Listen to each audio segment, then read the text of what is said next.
Hello, and welcome to the part of the video that everyone will see before you skip ahead to the faction that you care about to argue with the points that we're making. Today I'm joined by Jordan for the 2025 Infinity All Factions tier list. We are coming straight off of the back of an extremely large update that has affected almost all factions, so as usual, some definite hot takes here. But before we begin, to set the stage, Jordan, how do you feel about balance in N5 like at the moment, as we said? Honestly, excellent. I think CB have done a really good job about being hands-on, but not like really quick to change stuff, like letting things kind of marinate and then like adjusting as needed. And you can sort of see where they're like moving the dial slowly, like with something like pitches, but at the same time, like hitting the nail on the head in a lot of other ways. Yeah, I don't think Corvus Belli have ever done a thing where they have massively overbalanced or overcorrected. There's always a definite caution. But that said, yeah, I think I agree. N5's balance overall is about as tight as the game has ever been. We're in a state at the moment where there is a lot of like upheaval and chaos, but that's because of like ITS Season 17, which is an absolute banger, Which is excellent. like just tons of new stuff to learn. So we're operating in this massive kind of environment of uncertainty. But even tonight, as we sit down and talk about factions from S to D, I feel like the gap between S and D has really probably never been narrower. Do you basically Maybe. I agree? think I no, I don't know. I feel like D is still there's still some stuff which is like, what are you doing? But like, if you look back to previous editions, we'll see. We'll get to that. There'll be plenty of arguments. Yeah. However, as a general nod towards the fact that look, the game is in a very, very good spot overall.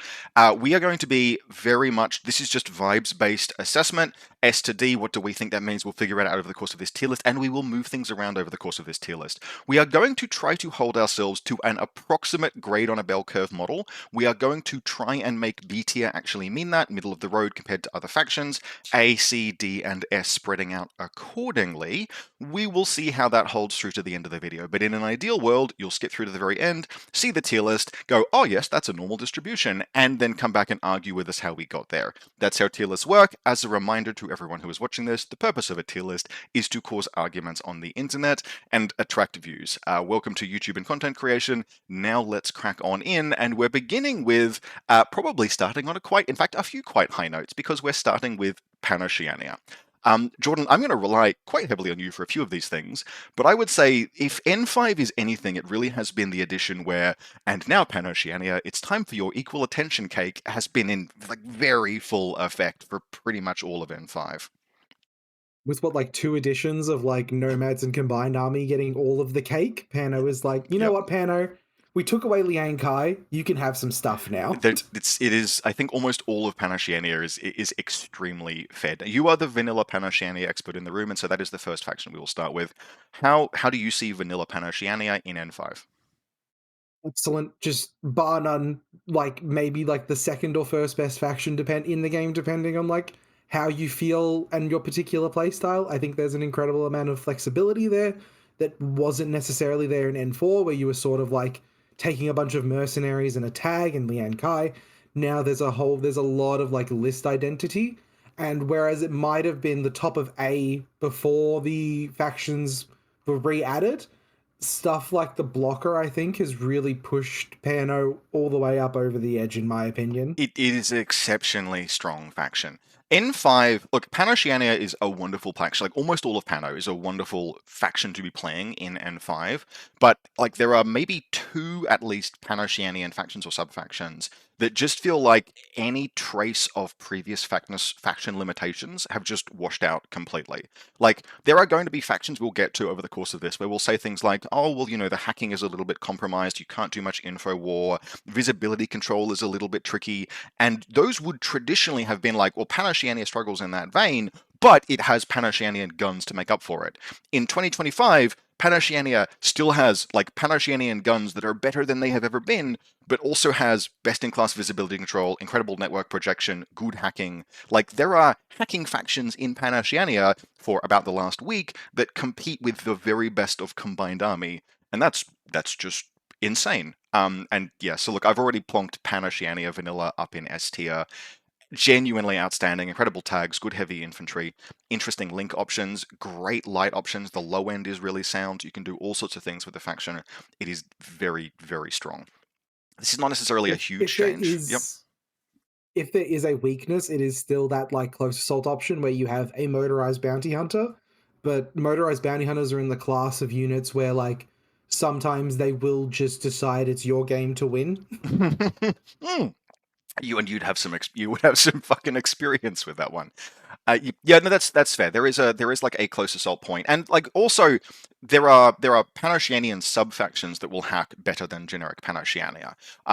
Oh yeah, PanOceania has network projection now, but the capitalization on that is like what passes for a good KHD in vanilla Pano. a Banshee or a Zulu Cobra. Yep. So, like, and Zulu, there's absolute Zulu Cobras who have pictures now. There's like nothing wrong with that, but it's now vanilla PanOceania has entry level hacking that's really good and network projection that's good, but they're not like an Apex hacking faction. They just happen to kind of be an Apex almost everything else faction with some like incredible link options, incredible lieutenant options, best tags in the game, like etc. However, this is a segue because we're professionals at this.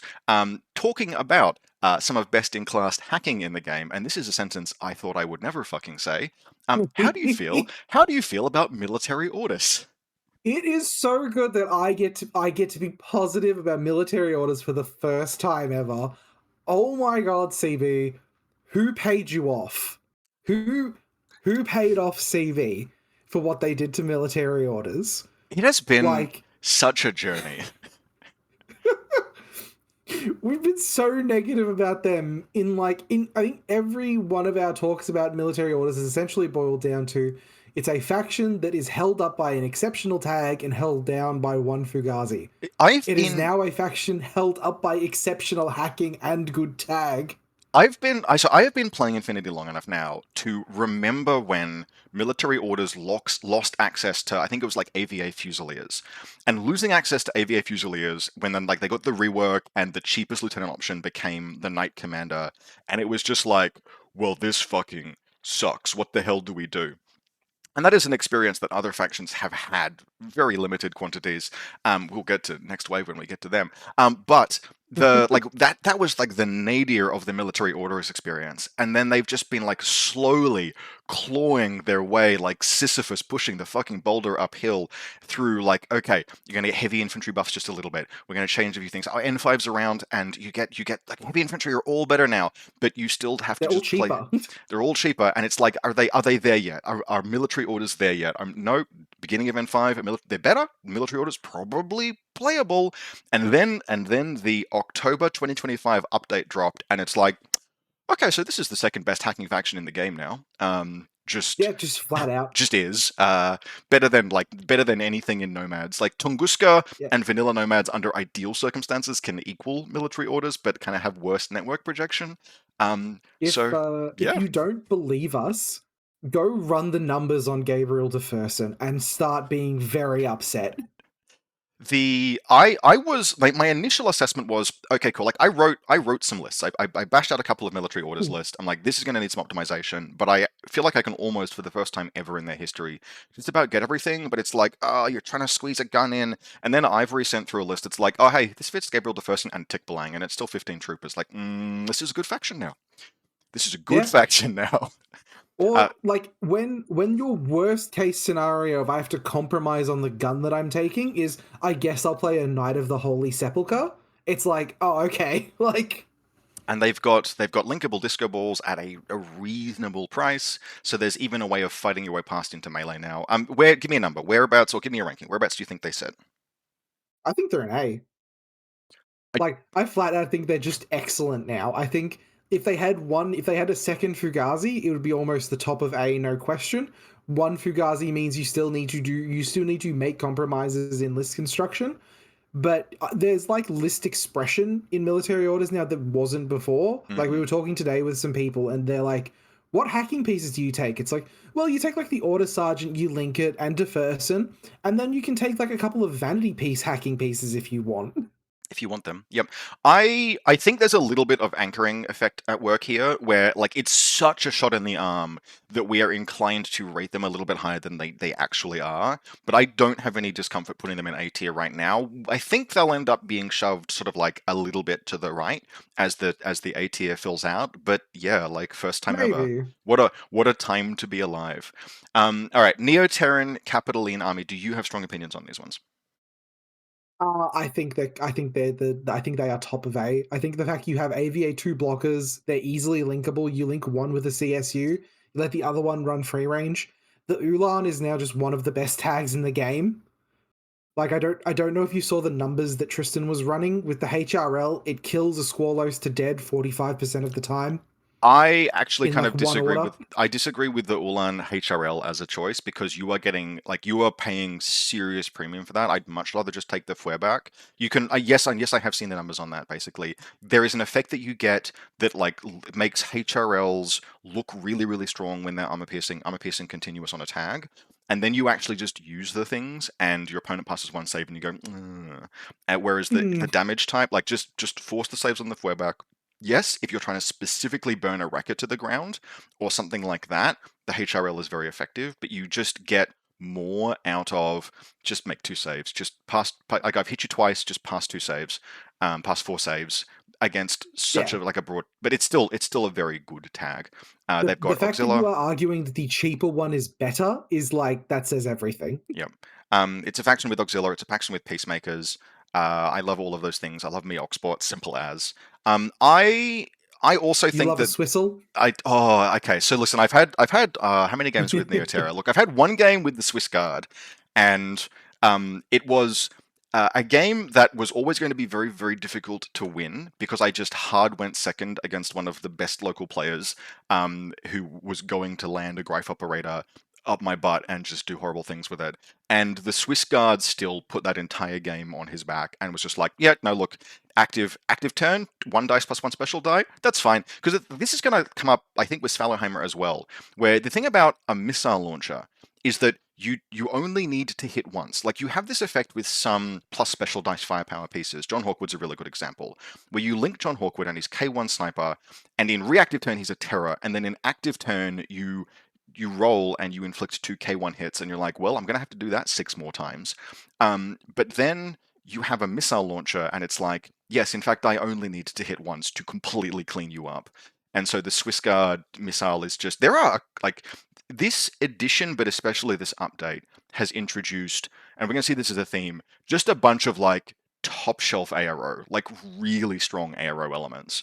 And the Swiss is one of them. Strong, I but like different to N4, where they're not like unavoidable. Everything is avoidable, but it's like you have to actually play around it. There are relatively well because disco is in so many factions. Like even Ariadna, Yeah. if you want it, has access to Eclipse now. There are shockingly few factions that don't have at least something. And so you can fight your way. And a Swiss Guard, a smoke grenade will get you past a Swiss Guard once it reveals. I think that we will see more things displace these two factions in A because like Yes. when the Neoterra update dropped and I went like, well damn, blockers plus a Deva, that's PanOceania hacking again, everyone.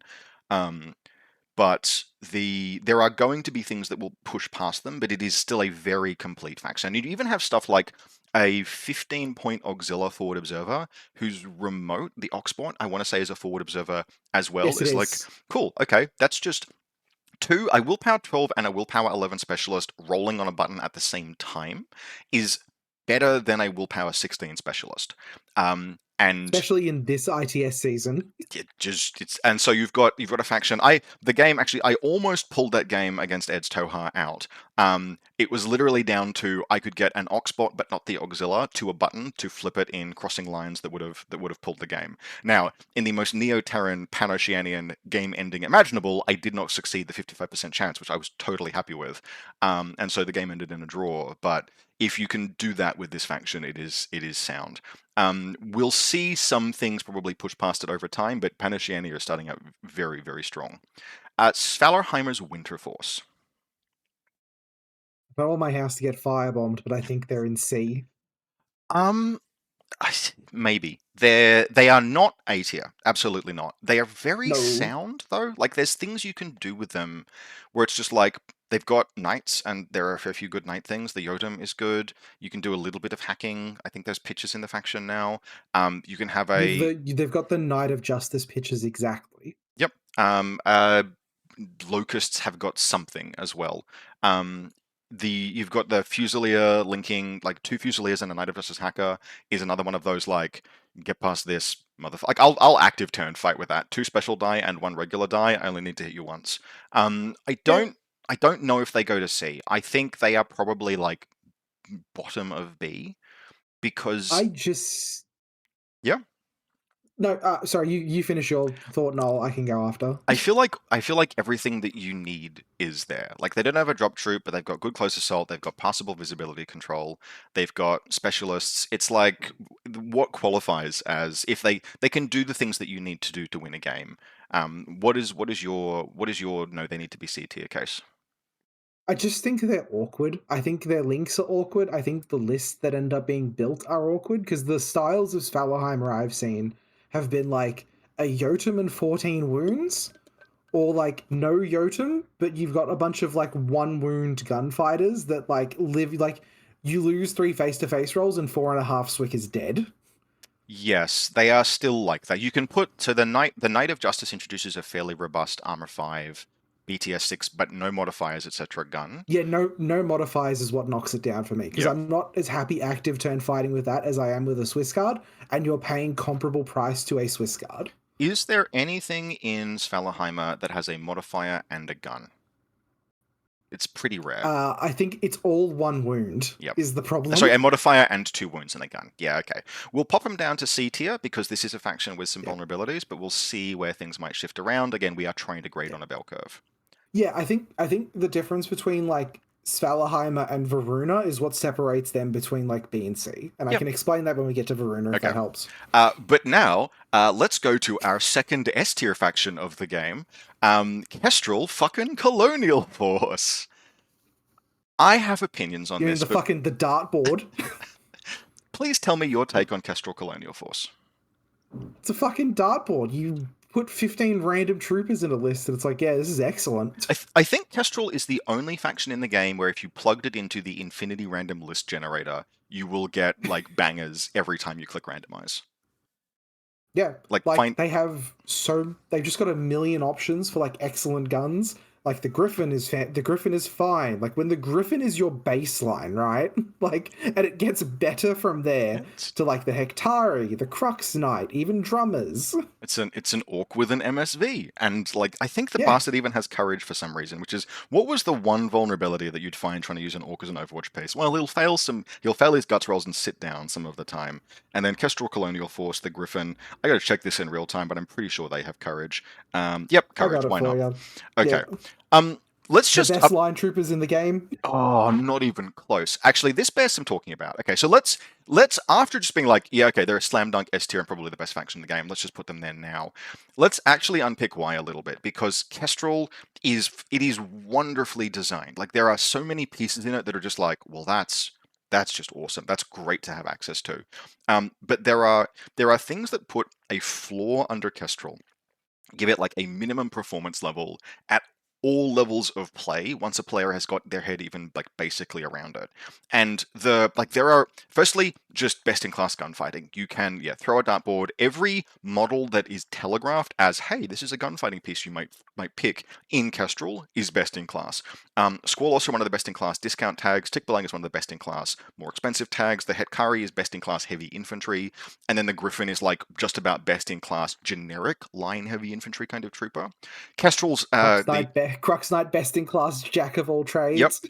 Fennec are best in class line infantry, and that's probably one of the first things because Fennec Fusiliers are just they make list building so accessible. And they are part of the reason why PanOceania is in S tier as well, because this is a faction that has access to 14.0 SWC specialist disco balls, and that was one of Uh, the it's things. it's 13 points, man. Oh, for God's The sake! 14.1 is the mine layer with Yeah, the sorry, Thunderbolt no, plus one no. burst. My head is convinced that there's no possible way they could give PanOceania ballistic skill 12 disco for less than like 50, surely it's 16, right? It's got to be 16. 18? You'd pay 18 for that It's in any it's faction. also a sensor as well, just Oh, because. and a specialist. Yep.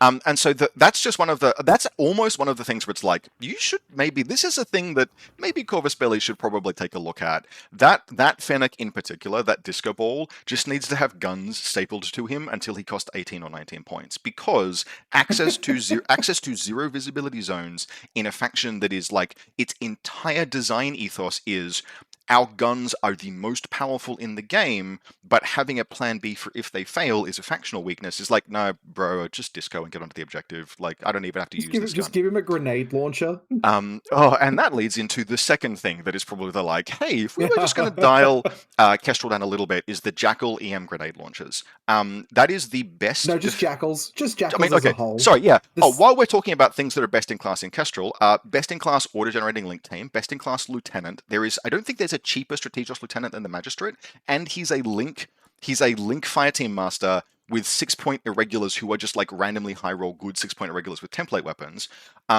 So just yet more things that are like, is there anything that this faction does badly? Like, it even hacks okay. It doesn't hack as well as military orders on Neoterra. network projection. It doesn't have pitches. That's it. Yeah, it's got a fast panda, right? And that's it. Yes. It's got a 16-point fast panda. Wow. And And that's it's got something like peacemakers. like 3 years ago, if you'd said, oh, well, this PanOceania faction only has Willpower 13, BTS 3, Killer Hackers, and a relatively cheap Fast Panda, you'd be like, what do you mean only? That's better than PanOceania has ever had. That is genuinely a minor limitation. No, Jackal mine layers are the best defensive troop in the entire game, because what they do is, firstly, they are a mine layer. There's material out on the board that you then have to just deal with. Secondly, they have a template weapon and a boarding shotgun, because they've got the boarding pistol and Yep. boarding shotgun, so that they trade if you go into them, and you have to go into them. You must go and trade into the jackals. You have to spend your first turn killing those bastards hiding on rooftops somewhere. You have to get to them and then kill them and then trade, because if you don't, every turn for the rest of the game, they will spend their one irregular order firing an EM grenade launcher at whatever you least want. Like, we're going to get to Haqqislam, and we're going to say, holy shit, what a glow up, and we still cannot push Haqqislam into like S tier because Kestrel exists, and Kestrel will just be like, well, I'm going first. I crit the LT roll. Jackal rolled a 5 to hit on its EM grenade launcher. Is that a crit? And then you lose as like Haqqislam, unless you've spent points on holo projectors to like try and disguise which Saladin is real, etc. You have to go in after these things, which is just like, okay, cool. My first turn is killing a pair of 11-point mine layer irregulars that have already done their job by laying the mine, because I have to. Because if I don't, you just get to gamble on randomly winning the game at any point, because there are just no lists in N5 where, unless you're playing like maybe Morats, and even Morats don't want an EM grenade launcher landing on a Sogarat, because it's like, oh god, I've got to reset the bastard now, and like you get to shoot him for free. Neg 3. Try and roll a 10. And so yeah, just it is wonderfully designed. I spoke very highly of it in my faction focus, but purposes of this video, which is for entertainment and argument, fuck me, jackals need to be taken outside the shed. Like, just taken out the back and, like, not necessarily shot, but belted until they come back and say, like, apologize for what they've done. Yeah.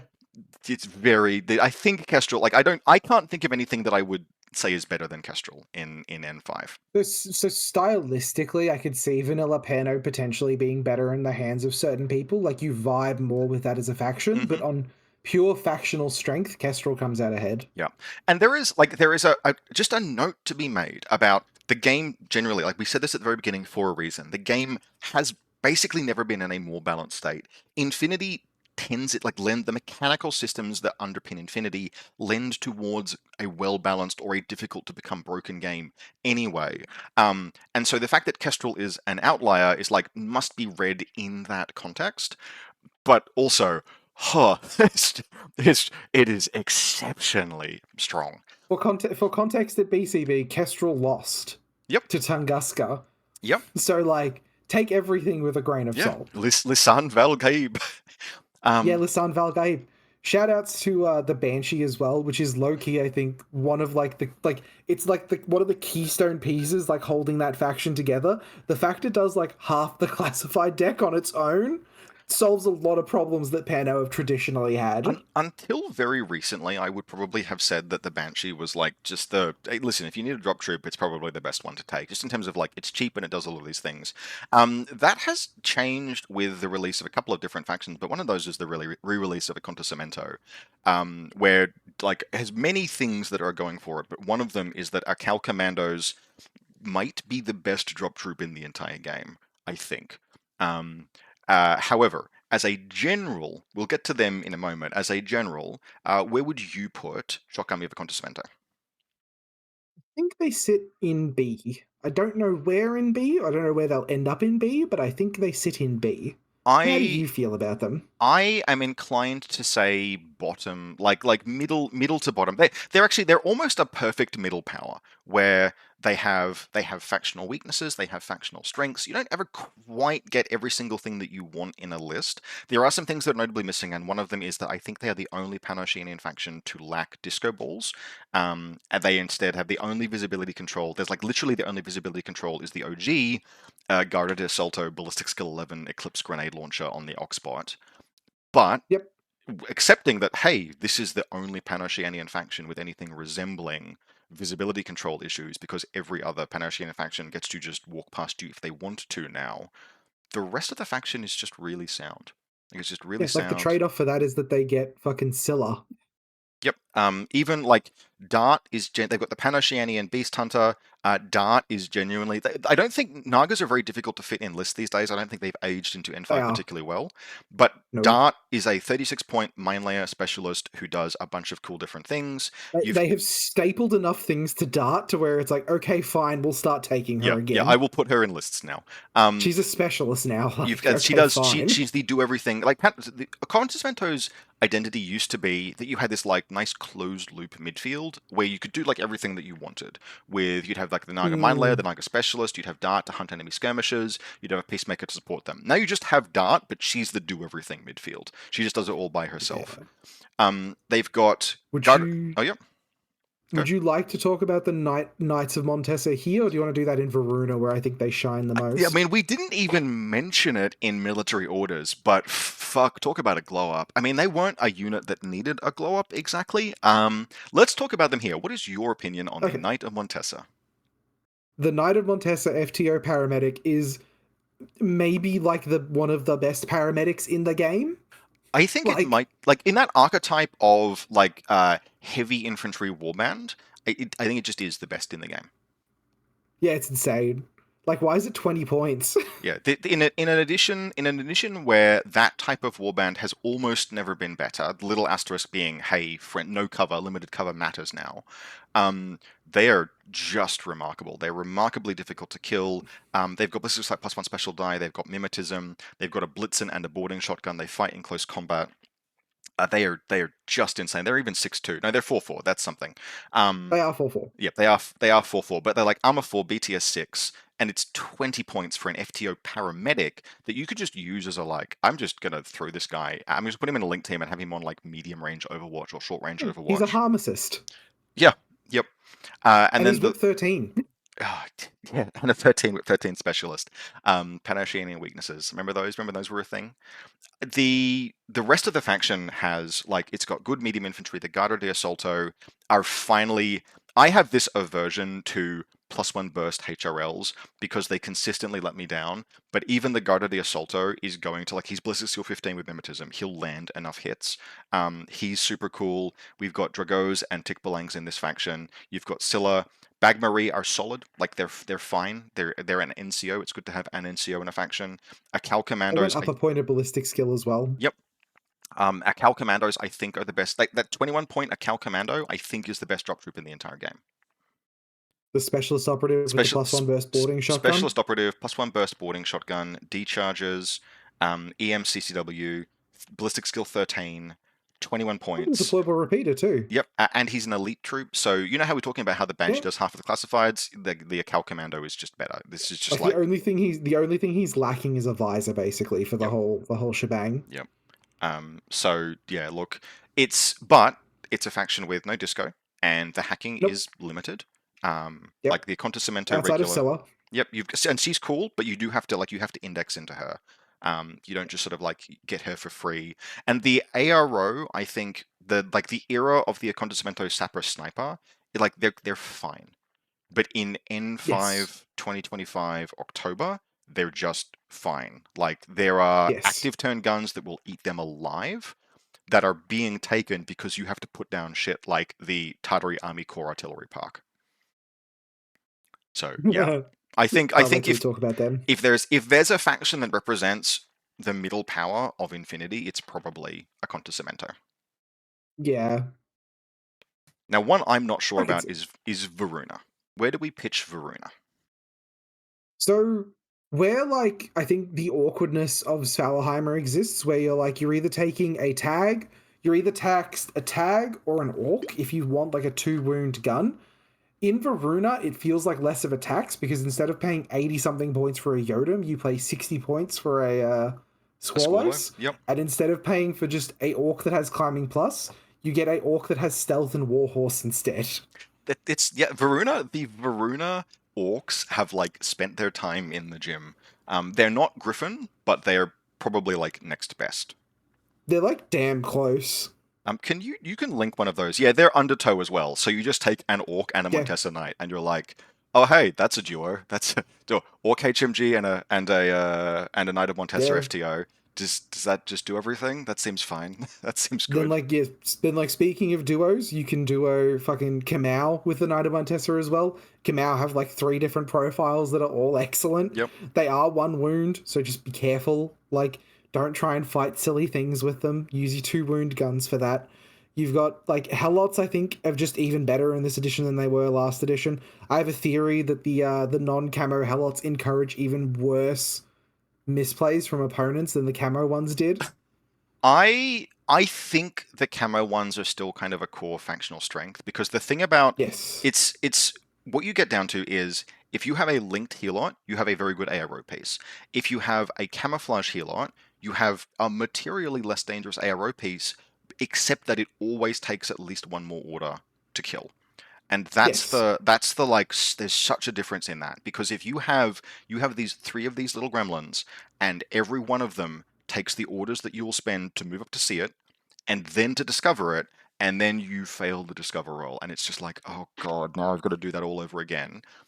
There are things that that effect of that limited camouflage is always why they've been so good, and it's not different in N5. That effect is almost even better now because the quality of guns that you kind of have to reach for to dig out some of the best ARO pieces in the game right now don't necessarily overlap perfectly with, and it discovers healots easily. Like there's one faction that does that, and you will see the combined army will be like, no, I'm just going to shoot the fuckers through their camouflage Yeah, state. But just it's die. otherwise it's very rare.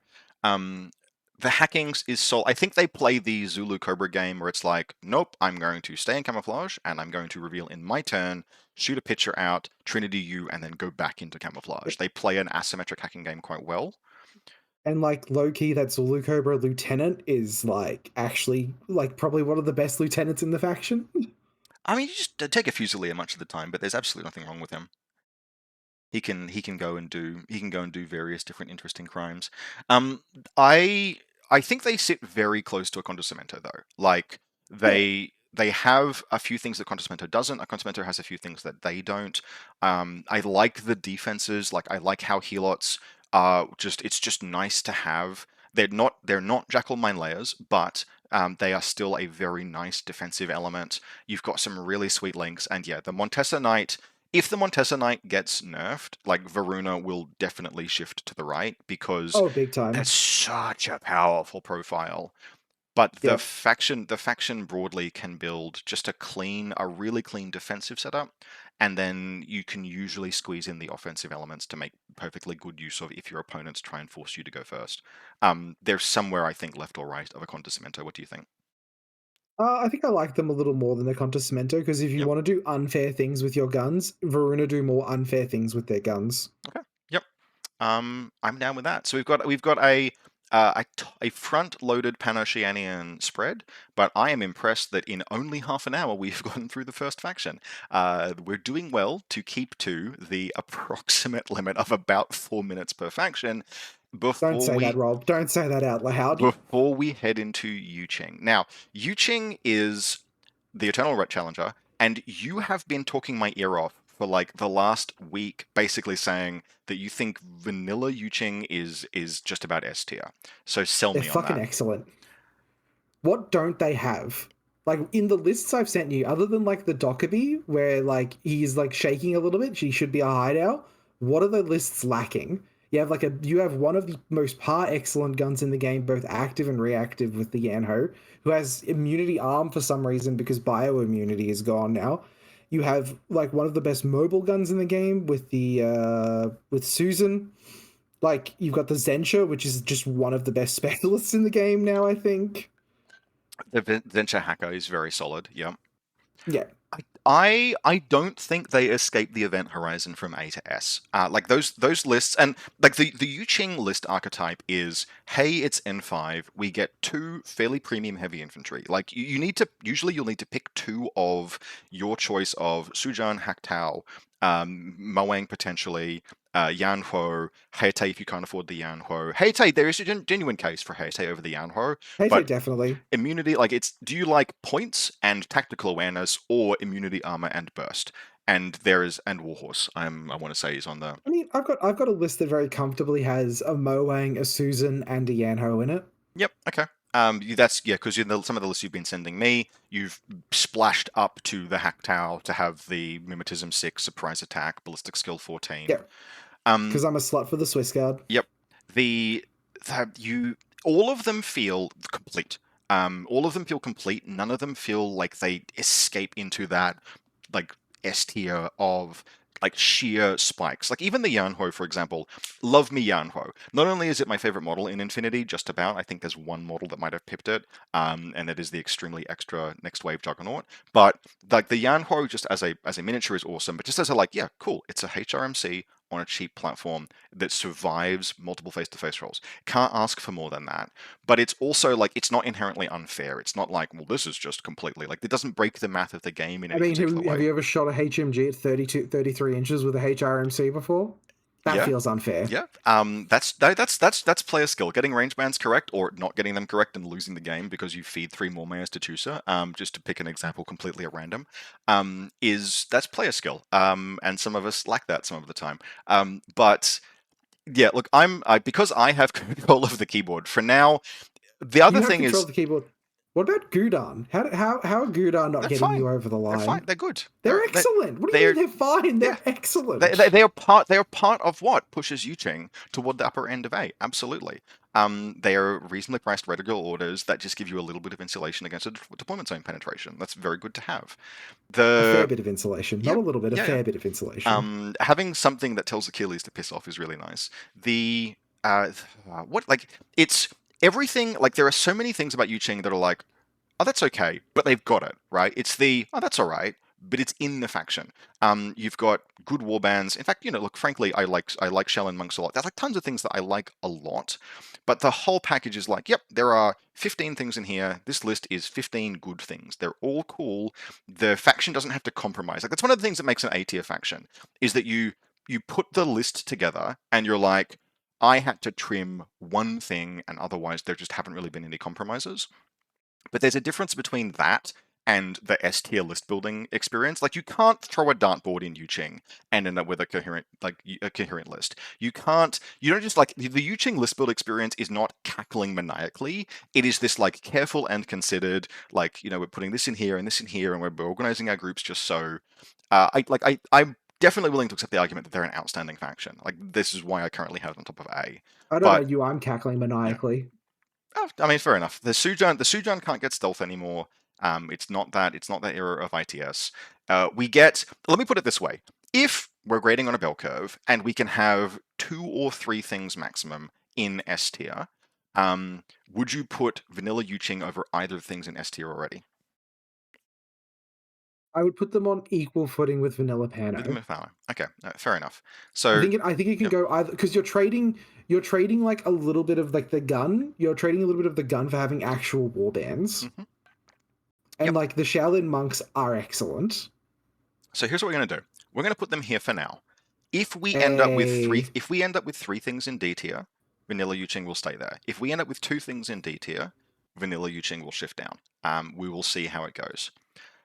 I mean, I see like 4 things that I want in D tier, so like I'm living a good life All right right, now. cool. Imperial Service. Now, I've played a fair bit of these. Have you played much at all?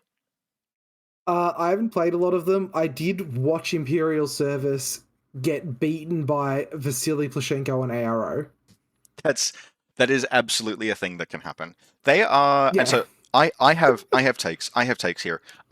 They are a technical and cool and interesting and fun and solid and well built and powerful faction. They don't really escape from B into A, but they're a very solid B tier. They have so like they've got visibility control, reasonably mixed. They've yep. got where they struggle basically. The biggest issue with they've got good hacking, They've they've got got great Koga Ninjas. they've got fantastic deployables. They've got great like deployable play. That's one of the things I really like. If I find this in a faction where it's like, oh, you can just spend 3 orders and spew a bunch of disposable crap into the midfield. That is one of my favorite things in N5 that you can do. They took that away from us with turrets, but there are many things that still exist. And you can do that. Like there are just these like wonderful, clean little teams that randomly are like, yeah, pitcher, mad trap. We've got mines laid out by Koga ninjas, and all of that is really, really good. Where They've they got like begin to, one of the best. They've got like one of the best corner guards in the game as well with the Bayara. I'm just Here, gonna, fishy, I'm fishy. just gonna, Here, fishy, gonna fishy. let that one flow over and through me. What I will say about the Bayara is that if you take off the Palace Guard and put on something like my limited edition Bishia sculpt, it makes an excellent Andromeda proxy. Um, It does. yeah, really good at that. The model is cool. God, well, in crossing lines, Jordan, in crossing lines, the Bayara Palace Guard can begin in the midfield, where it's 19 points that dies immediately to a chain rifle. Um, okay. uh, they He said he wasn't going to do it, but I said here, fishy, fishy, and he was on the fucking Oh, line. immediately. So where they begin to struggle is if you have to use long range gunfighting. Like you can put reasonable disco because Adil Mamut is packing a kitchen sink on the back of his, and you've got linked Yes, he smoke, is. so you can fight your way. Like, you can sneak your way past stuff, but you often have to because your long range gunfighting is like, did you take a long wang? They're okay. Did you take a Dakini? Well, they're fine, but very single wound.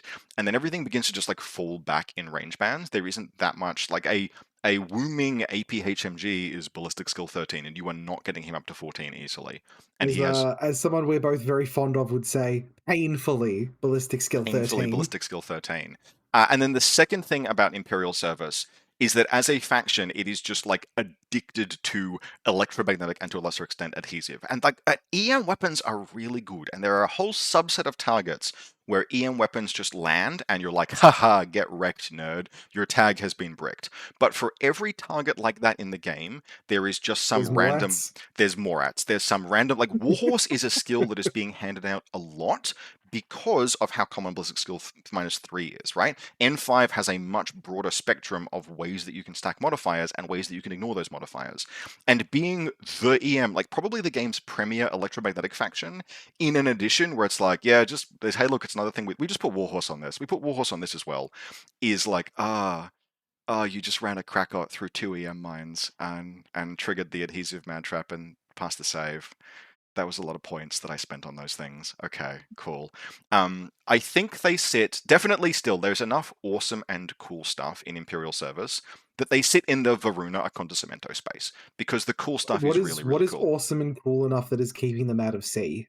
Linkable Sujans, the remote package, the network projection, Adil Mamut just dropping into any link team that he wants, the Rushi with linked smoke, the Koga ninjas being AVA 2, and like that's like that kind of thing.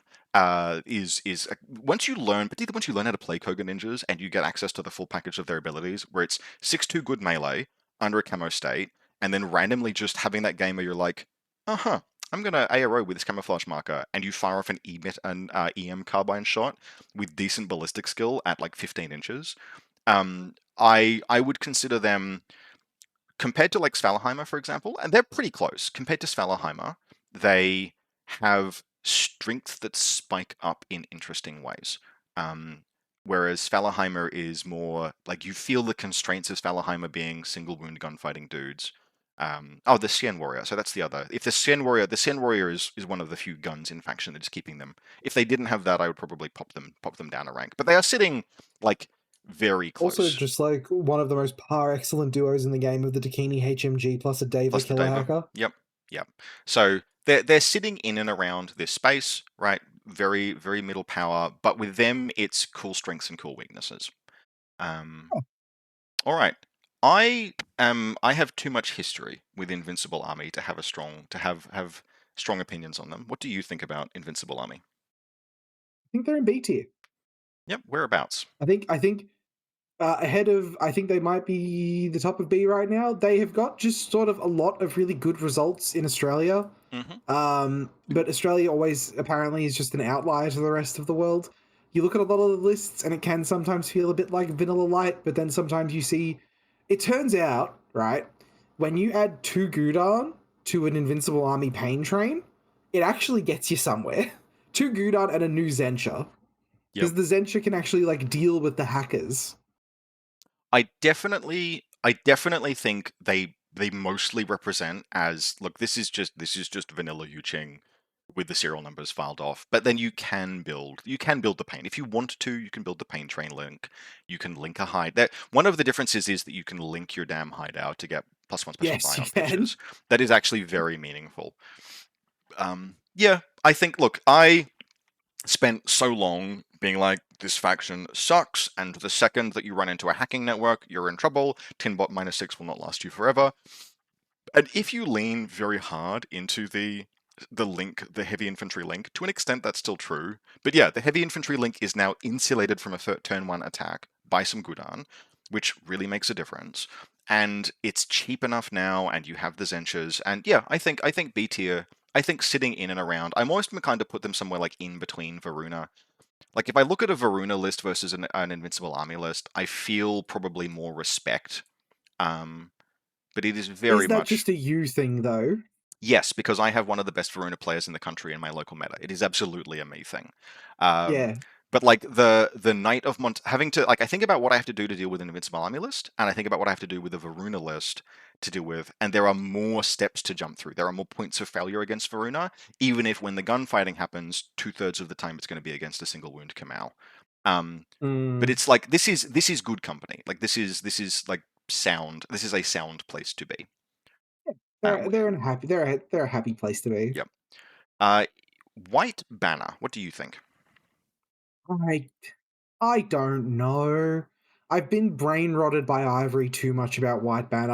I rate them lower, I think, because of how much I've dealt with Ivory. Yeah, it like they are well rounded enough that they are somewhere minimum B tier because there's just lots They that can be are. done with them. The problem is because I've built a bunch of lists with Ivory, I've built a bunch of lists outside of them.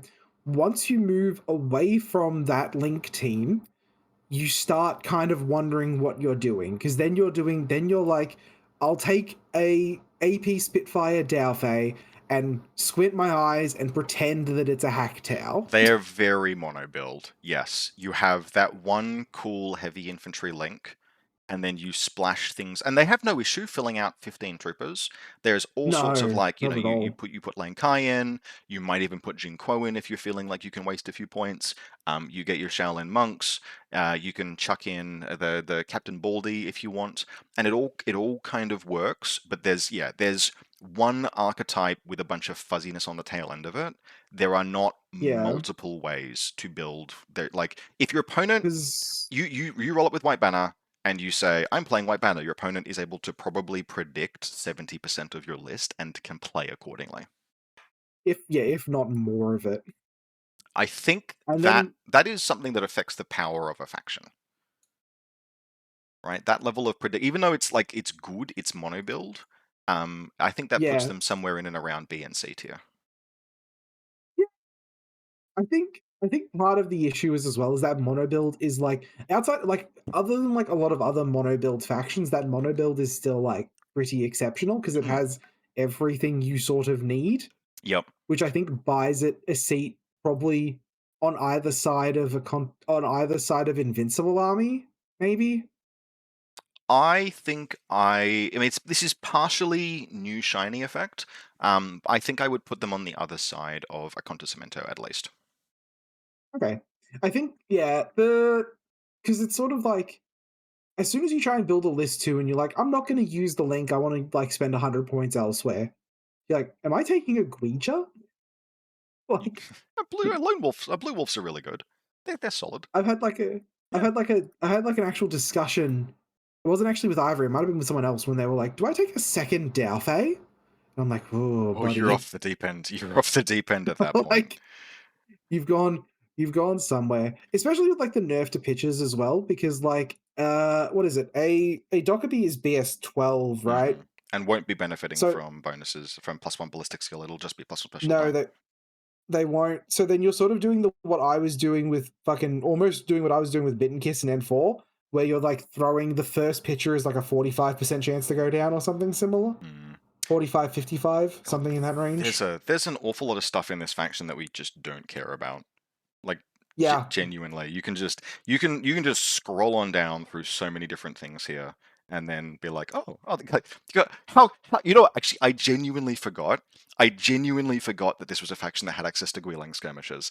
That is how little they live in my head. It was like, oh That's yeah, because there are three people that like Guilang skirmishes, and boy howdy will they tell you that yep, they're the people who like Guilang yep. skirmishes. It's They're Guilang they're Guilang Skirmish they're like Enjoyer. It is the vegan the like most like I know a great many people who are like you find out after knowing them for 8 months because they bring a lunch to like a tournament that you're like, oh, you want to join us for lunch? Like, no, don't have anything, don't have any vegan options. Oh, okay, fair enough, cool. Come and sit with us anyway. It's like you learn a person is vegan, but the stereotype of the how do yeah, you know someone likes Guilang? Don't worry, they'll tell you. I'll fucking tell you. Oh. They're like, I was so excited to put this 31-point hacker in my list. Yep. Vanilla Yuching sitting there being like, "Could you want to just pay 5 more points for Zencha? I No, was about to say, you're good. Yep. yeah. Um, I don't know. I think the more I have sort of played and seen against White Banner, the less and less impressed I've sort of been by them. yeah, If and they had the two Heyte, that if they Heyte had as two well. Heyte, Like this is also a faction where like think of actually look, I want to move them a little bit because, and this is why. okay. Um, Oh think god. about Oh no. yeah, we won't hear the end of this, but No. no, look, No. okay, hear me out. Uh, we're going to get to Tadariyami Core, and we're going to talk about the artillery Yeah. park.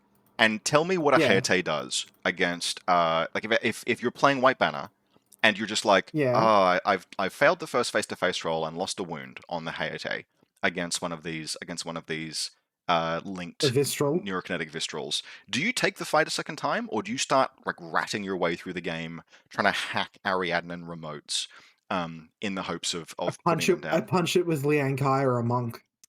Uh, okay. There's an awful lot of crap in a Tadariyami core midfield these days that like you have got to run a gauntlet. I mean, monks will push through a EM minefield that is going to be invariably part of a Tadariyami core list, but not necessarily through like scout sniper crossfire.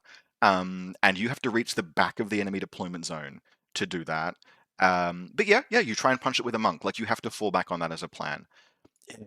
I don't think they're better than that than Svalaheimer. I just don't. You don't think they're Like better they're than not Svalaheimer, or you don't think they're worse? I don't think they're worse than Svalaheimer. Yeah, okay. I think the awkwardness for me just isn't there that is there with Svalaheimer. It's And so you're not relying on one wound guns.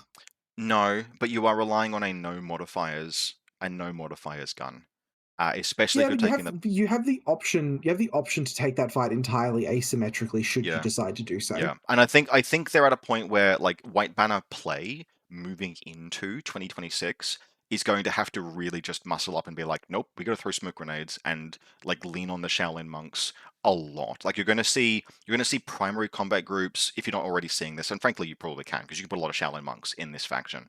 But you're going to see Shaolin monks in primary combat group because part of their job is to go and try and deal with some of the ARO pieces that exist in the game moving into the next year. We can shuffle them up or down from there. Someone will probably yell at me for having them like next to maybe here next to IS next to Okay. Imperial Service. All right. Okay, I can live with Yep. that. They don't feel. I feel like I would rather play a Contosamento than White Banner, but part of that is new shiny. Uh, Ariadna specifically, and there is going to be a lot of texture in this next section. Vanilla Ariadna in particular. I have actually played a fair bit of this in N5. Where would you put them just before I start arguing with you about why you're wrong? B? Yeah, actually, probably. B, whereabouts between, like, whereabout relative to the pieces that exist there at the moment? I don't know because I like how much do you value this? What did they gain in the update? Because I know TAC gained the most, but what did Vanilla actually really get? So Um, they got like they got Van Zant his update, which is nice. yep. So they They actually got vanilla they got the tank hunter change, yep, which but and I Vet Kazakh change. the vet I cannot express how little I give a fuck about veteran Kazakhs. They're But it's got dodge marginal. plus one special die Oh yeah, they're cool. That's and Sixth great. Sense and Combat Instinct. Yeah. Yeah, I love having Sixth Sense and Combat Instinct on the same profile. And it's a That's warhorse. It is going to shoot you on BS13. Um, oh boy. So where I think thinking about Vanilla Ariadna in the context of the update's actually probably incorrect, although they did receive buffs. They now have basically if you're playing against Vanilla Ariadna, you better secure your deployment zone because there is going to be something that will come and kicks you in the rear. It's either going to be Mm, like you do the order count at the beginning of the first Ariadnan turn and be like, are there two orders missing or just one? And that will tell you whether there is Margot and Duroc or Van Zant, because it's very likely to be one of those two. Both of them are excellent. But they were in a sound place. Like there's just a solid list that you can build. Where I'm just going to really quickly check and make sure I'm not lying to myself. Yes, they have war drivers. Cool. So yeah, what a sentence. There's a thing you would not have asked in any previous edition of the game. It was like I just need to check to make sure that this Ariadna has war drivers for reasons totally unrelated to desperately attempting to achieve highly classified. So what you've got are disco ballers. you've got 16-point disco balls, which is better than some factions have got. But that's sort of like so that exists. It means that there's a plan B. But you have they got the updated dog warriors as well, which are really the 21-point Tartary Army Corps Yep. dog warriors is now. I don't think there's a best dog warrior anymore because all of them are like, yeah, no, these are all excellent. Whether you're playing the US Ariadnan dog warriors, whether you're playing the Tartary dog warriors, whether you're playing Cameronians, like sound. But they were Which just tank hunter in are you taking?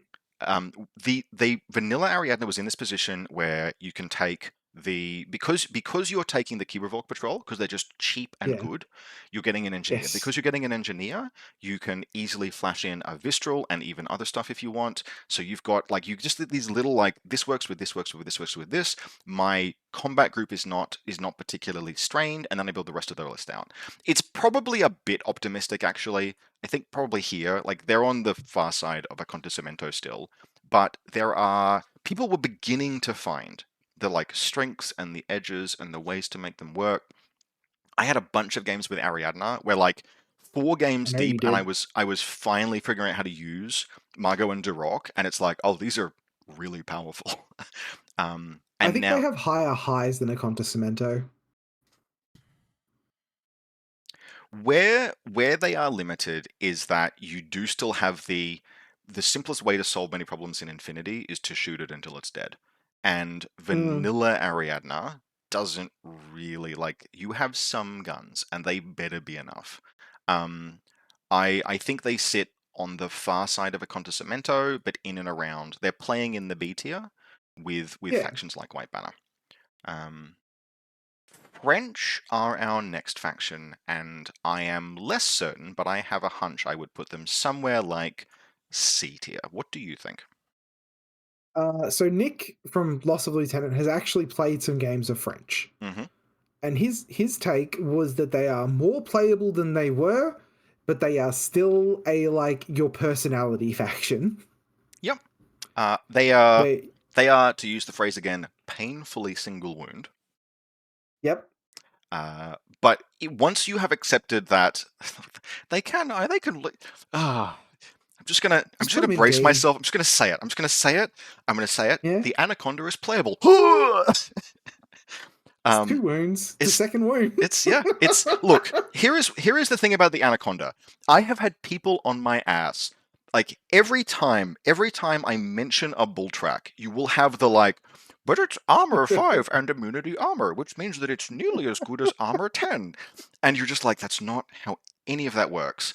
But What you need to do to those people is you turn around and you say, okay, so it has vulnerability normal ammo. even even I am willing to concede that if you can just get a special die onto the Anaconda so that it is not a complete pants at shooting, Armor 7 immunity. I'm just going to check this. Armor 7 immunity AP Yeah. is actually like durable. Like that will Yeah, it is. it's only got 2 wounds. You are rolling the dice. It's in fact it's almost the perfect it's the perfect tag for Merovingia because everything in Merovingia is like one less wound than you would like to have.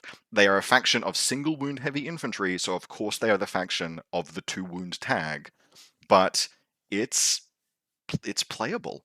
Um, However, Yeah, yes, I think factions can be playable but still be in D tier, which I think Merovingia absolutely are. they've got couriers and Vistrals. I'd Yeah, like see they can't link them. couriers are vanity pick. They've got Vistrals. They They can't link them. can't link them. No.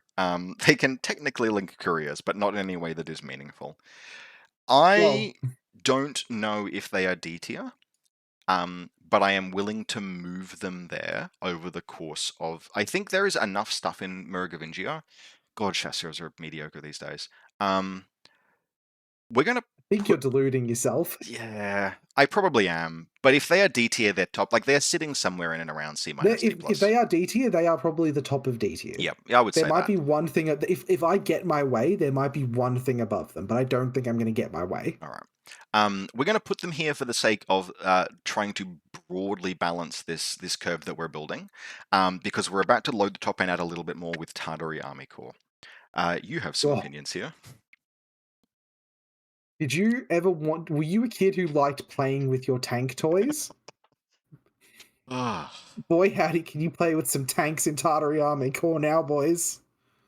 where like give me a ranking. I mean, because they're They're A just in tier, A, right? aren't they? Yeah, Yeah, but they're in A tier. whereabouts? Oh god. So they're still single wound guns. They're still single wound guns almost entirely. But boy, howdy, fighting through all the bullshit is a pain.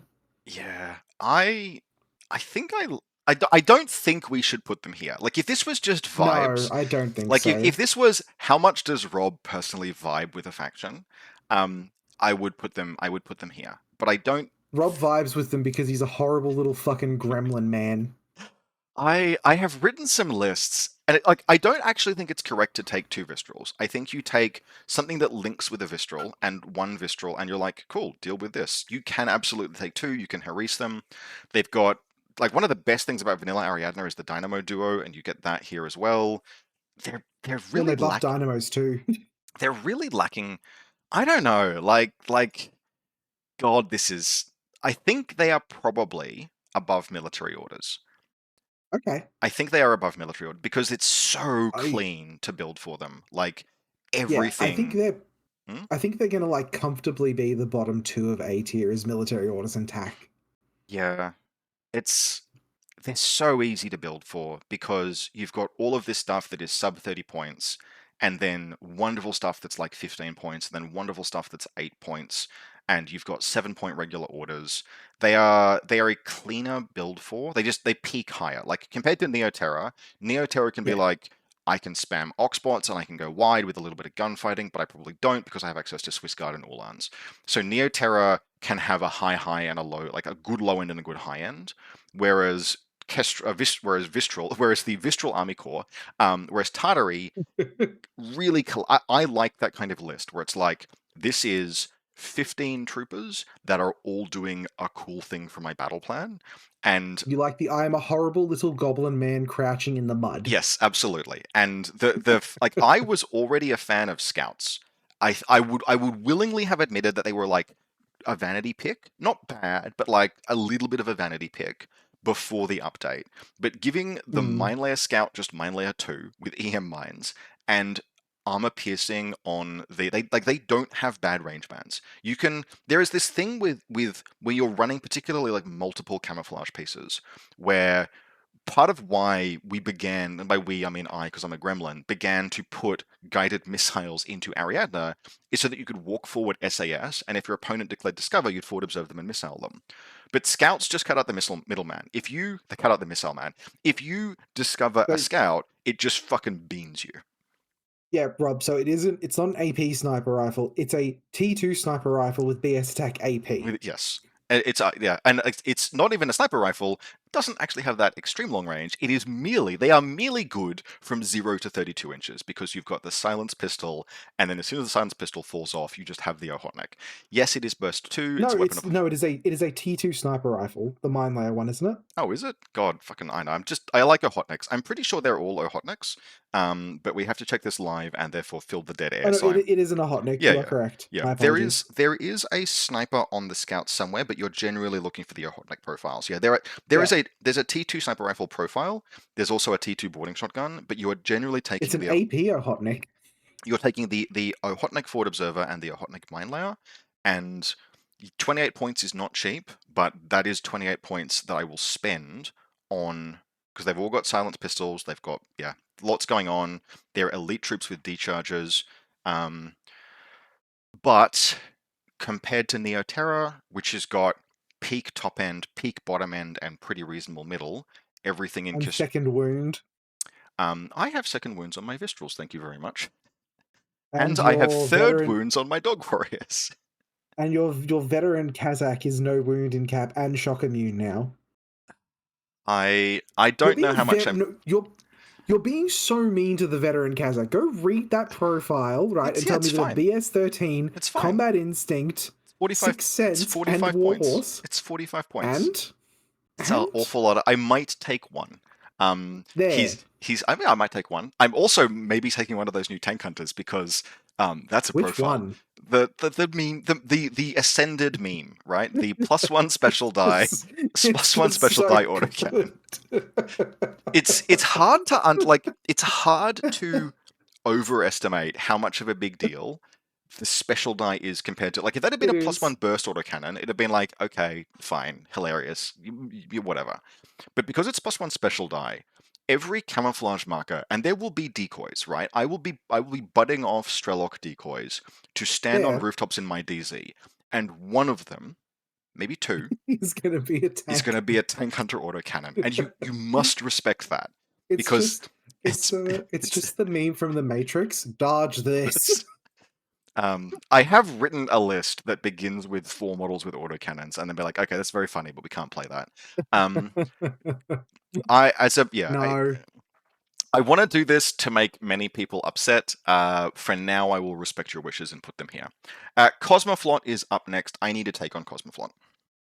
they're in C. I think the changes to them were nice, but none of the changes sort of got them out of the pit that they were currently in. Yep, still a little bit. They're discombobulated as a faction. Yep. There's a there's there are like there are plenty of things in Cosmoflot that are like, oh, that seems fine, but it is the equivalent of the MTG deck that you're like, it's just a pile of cards. This isn't a deck; it's a pile of cards. You can link a Cosmos Soldat with 2 patches, and that's sort of the nicest thing Yeah, I can say.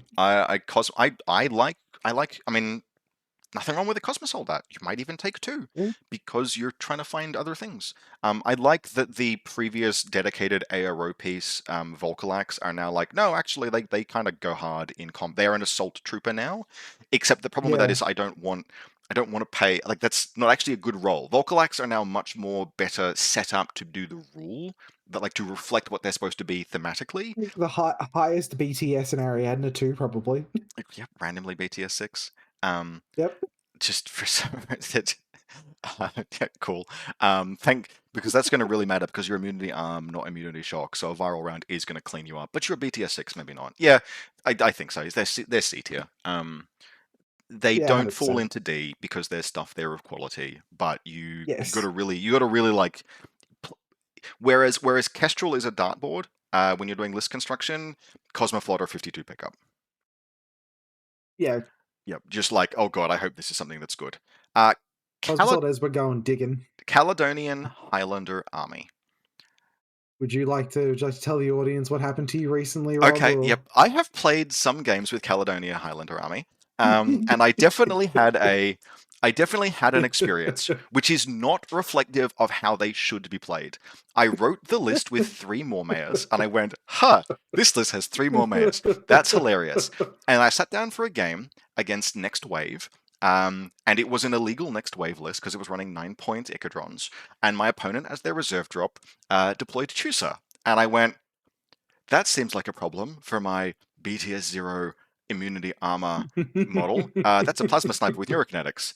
And then I fed 120 points of heavy infantry in turn one in my active turn to Chusa and Asasha, and effectively killed virtually nothing. And then I passed play and Achilles activated, and that was the game. My opponent very graciously was like, "Rob, you don't have to play your outs. It's we can wrap this one."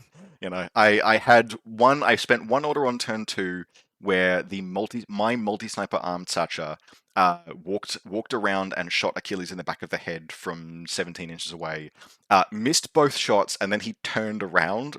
And I'm like, yeah, no, we can call that one. We can call that one there. That's cool. However, you should not play three moblots as like your go-to More Caledonian mayors. Highlander, more mayors, sorry, is your go-to Caledonian Highlander list.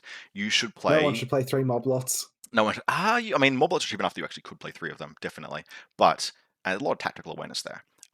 But there is enough going on in Caledonia that it is. It's got reloadable disco. It's got very cheap regular orders. It's got Mm-hmm. things to do with those regular orders. It's got order outlets. It's got tactical awareness. It's got NCO. It's got solid gunfighting. The gunfighting now absolutely is like, yes, you have one or two more mayors. Do not like, and always, for God's sake, think about how you can make a play that doesn't involve the more mayor. But you have some very good duos there. The Highlander Grey are they are not FTO Montesa Knights. Absolutely, they are not FTO Montesa Knights, but they are very good as far as pointy end of the spear pieces. They are, Cameronians are 18 points. yep, and have grenades, which has always been one of the things. Like one of those sneaky things about Dog Warriors is any of the Dog Warrior profiles that has a grenade gets to run to your opponent's DZ, hide in a corner, and throw grenades for 3 orders. He has 6 grenades as well. Yep. So like I feel like Caledonian Highlander Army sits somewhere in and around the like invincible Imperial Service. Probably actually dislodging Imperial Service down to C I tier. could see that. Yeah, I could see that. Because like Imperial Service, for all of the like cool tech that's going on with them, there is this like, hey, you're very contingent on EM weapons and EM mines and etc. And you can run into the hard counter. The hard counters exist for Caledonia, but even then, it's like I could have played around Tusa if I hadn't been determined to use the more mayors I had spent points on. Because if I had just discoed out, Just the most yep. Australian. I didn't come here to fuck spiders. I've had to explain that phrase to a whole bunch of Conquest players recently. The sorry, I am now completely because so for example, in that matchup, Tusa is one of the like hard counters to Mormayers because plasma ammunitions, neurokinetic, etc. Even then, a Mormayer is a fairly good face-to-face roll. It's just that if they fail, they get absolutely shit on. Whereas if they fail against anything else, they have that Yarn Ho effect, right? Where it's like, nope, I can try this again. Let's go. And that's a really big deal. Like Mormayers are an excellent active turn gun. The counters that exist to Caledonia Highlander Army are limited. And if I had just been like, just don't fight Tusa on turn one. It's the neurokinetics profile. He's not going to go active. And I had just stood every Mormayer on the highest rooftop I could find and almost just passed play back. The only gun my opponent had was Achilles, and Achilles is he can absolutely run at those things, but Achilles does not want to run at 3 Mormayers on rooftops at 32 inches, right? That is a like, okay, No, we absolutely not. you need a run up. You need like even Achilles needs a run up for that. Now he probably would still have cleaned them up because he is absolutely Achilles. But there were lines Yes. of play, etc. They are somewhere, yeah. But bottom You know of what? B tier, but a very happy bottom of B tier. You know what that story reminds me of? It's your, I think it was like one of the previous tier lists where you told me the anecdote about Tohaa, where you'll play Tohaa again after a while. You'll be like halfway into turn two taking gunfights and going, why the fuck am I doing Yep. this? Yep. Oh, that is going to be even more important for them this edition. I don't think they've ever had Oh, a okay. stronger faction identity of the bitch, you are the Eclipse faction, stop this, but they are definitely that. We will get to that, however. Where would you put US Ariadna Ranger Force? So there is a US Ariadna diehard, or not a diehard, but like someone who really likes them as a faction. And I asked them, what do you think of them after the update? And the response I got was, yeah, there was some cool things. Still comfortably the worst faction in the game. I'm trying to think of any reason to disagree with that. Like Devil Dogs are really good, but boy howdy is there nothing else. No, Do there's you want to the play a Mark? Do you want to play a Mark 12 Unknown Ranger, Rob? um um the let me just try and I'm just like reaching for a counterpoint here. Yeah. I will actually, so here's my take. I Okay. think they might be the second worst faction in the game, rather than the worst faction in the game. Um, Okay. However, the fact that post buff US Ariadna Blackjacks. is still one of the worst factions in the game is actually more of a statement on how tightly bounded the game's balance is, because Mm. they are more playable than they've ever been. The delta between them and other stuff is smaller than it has ever been. Yes, I wouldn't want to run them into vanilla PanOceania Orchestral, but even then, I feel like you could if you like that matchup is no longer a lark. It's now a like, okay, you're a Ariadna player, you get to play out of your skin, but here's how you would do this. In a previous edition, importing US Ariadna in, we'd be talking about how they were like, oh, bottom of C, but they've got some play. It is just the bell curve, I think, that is pushing them out to D tier at this stage. Because yeah, you could be a US Ariadna player and be like, I'm gonna roll my fucking sleeves up, I'm gonna win some games. And it is absolutely possible, not just off the back of Devil Dogs being really good, although they are really good. Um, Blackjacks are better now as well. Blackjacks. So you could comfortably put two blackjacks in a list and use one of them as an ARO piece. You can comfortably put multiple Devil Dogs.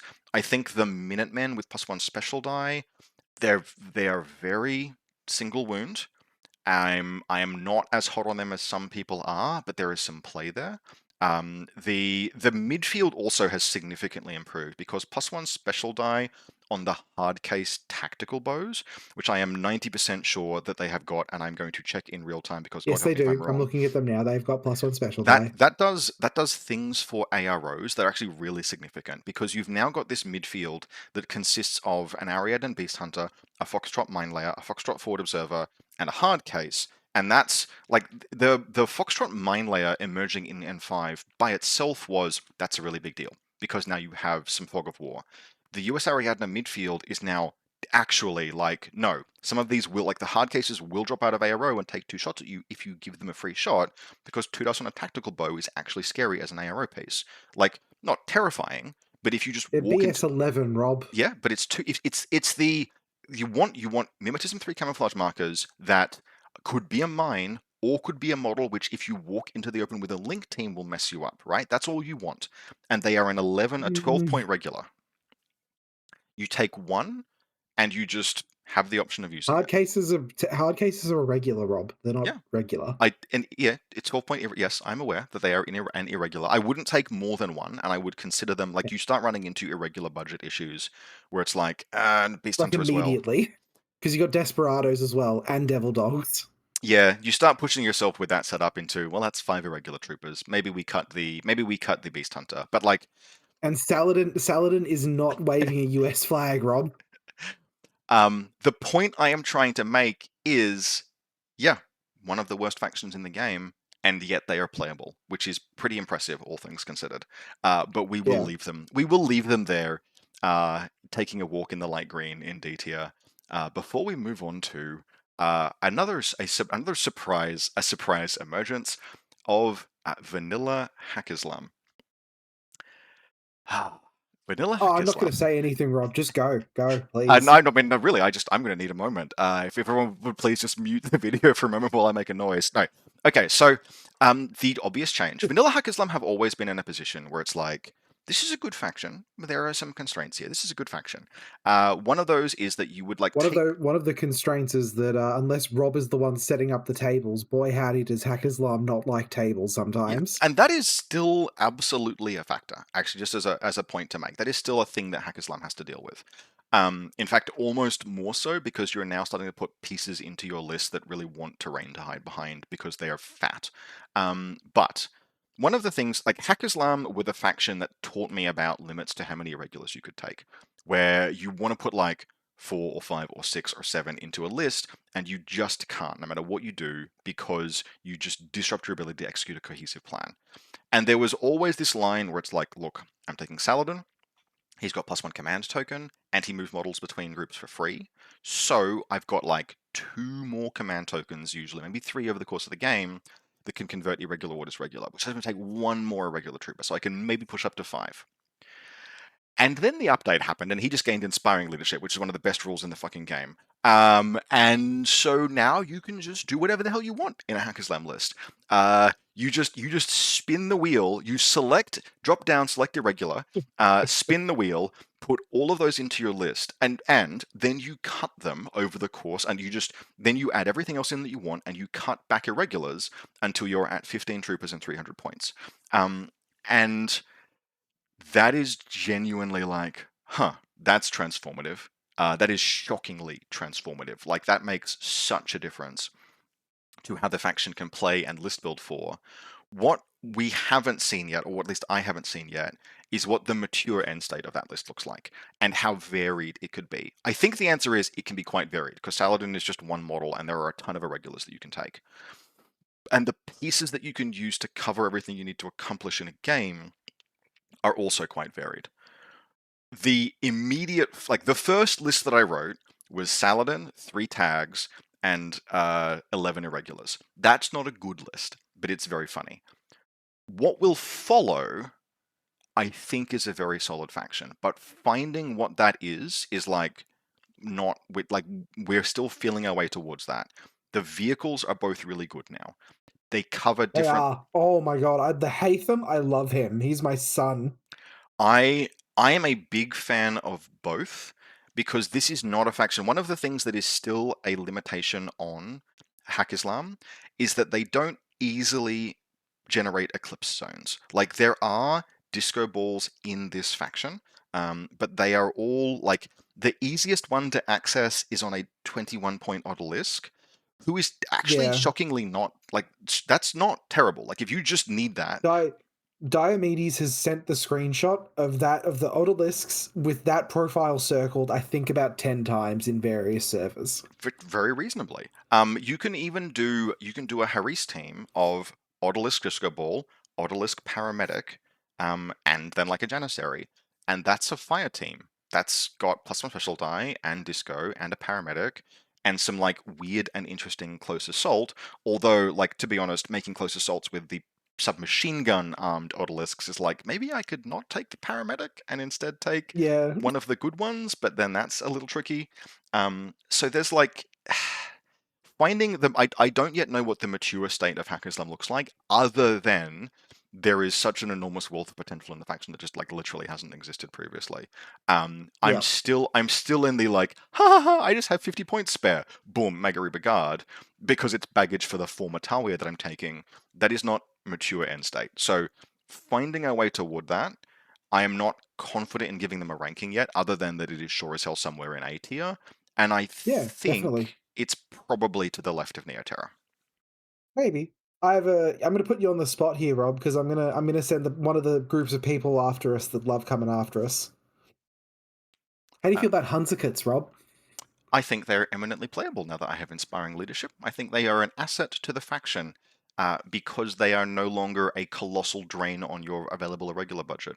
I think they have experienced a transformative change with this update, and so for the first time ever, they represent a model that is good rather than merely a concession to I needed a. They're not even cheap. Like a Hanzokut is not even cheaper than materially cheaper than some of the midfields that you have.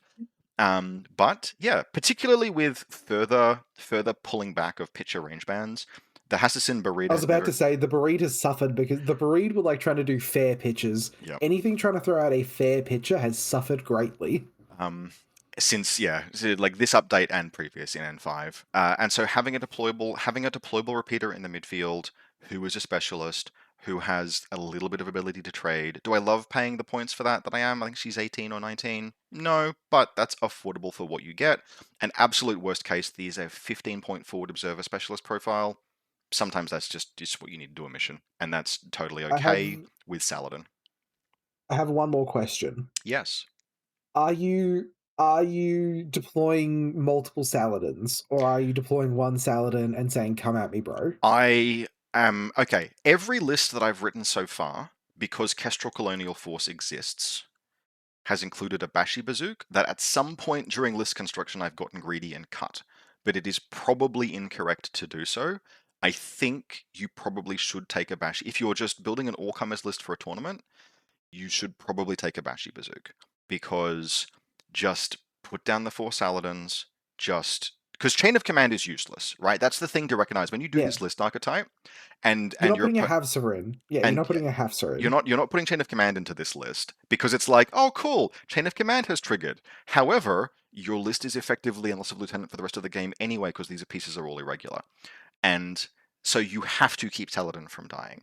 And because you have to keep him from dying, there are going to be games where your 2 reserve drops will be 4 Saladins because it is that important.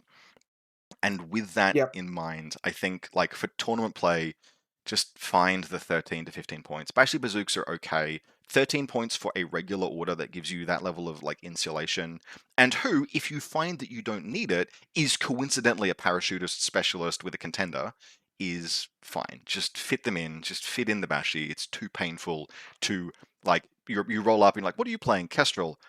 It So does. The specialist does not have a contender. take your pick. There are a bunch of There good are. Bashi Bazook profiles. Find the one that fits and is suitable for the mission mix, and probably just take it. Yeah. Yep. I was including them a little bit already. There are cool and interesting things that they do.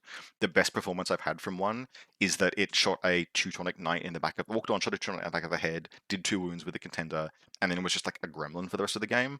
And any sentence that includes the phrase "and was a gremlin for the rest of the game" after doing something means I'm pleased with the model's performance. Um, yeah, Yeah. there is still going to be games with vanilla Haqqislam where you're like, got to gunfight my way out of this, and the pieces are very slightly awkward, but I don't think I mind. I think the total package is good enough. All right, Hassassin Baram. I just feel like I don't give a shit about this faction anymore. Yeah, they're fine. I think they're still probably. Are they still in A tier? No, they're not. The game No. has moved far too far around them. This like a lot of the things that they had that were previously edges are now like, oh, that's all right. Like they used to have very good entry level hacking, and now there's stuff that just kind of like shits on them. They used to have like lots of smoke grenades. And they do have Linked Disco and Asawira are good, but there were always these constraints with Hassassin Baram where you would be like, well, 24-inch gunfighting and smoke grenades, show me the way, and it just doesn't feel. I'm not like even with McMurray being a bit better than he ever was, better than he ever has been. It's not a faction that like I'm just not looking at it and being like, oh yes, this is the mission mix where Hassassin Baram excels. Like, no, I'm good. I'll just take Haqqislam like and completely edge out everything that I might want to do with this faction. Yeah. So they've just suffered because Haqqislam are clearly better now. The game moving around them has had a significant effect on them as well. The all of the like medium single wound, like it's very easy. You have to look. You have to just slam in the Asawera and maybe a Hassassin Yes. Govad and hope.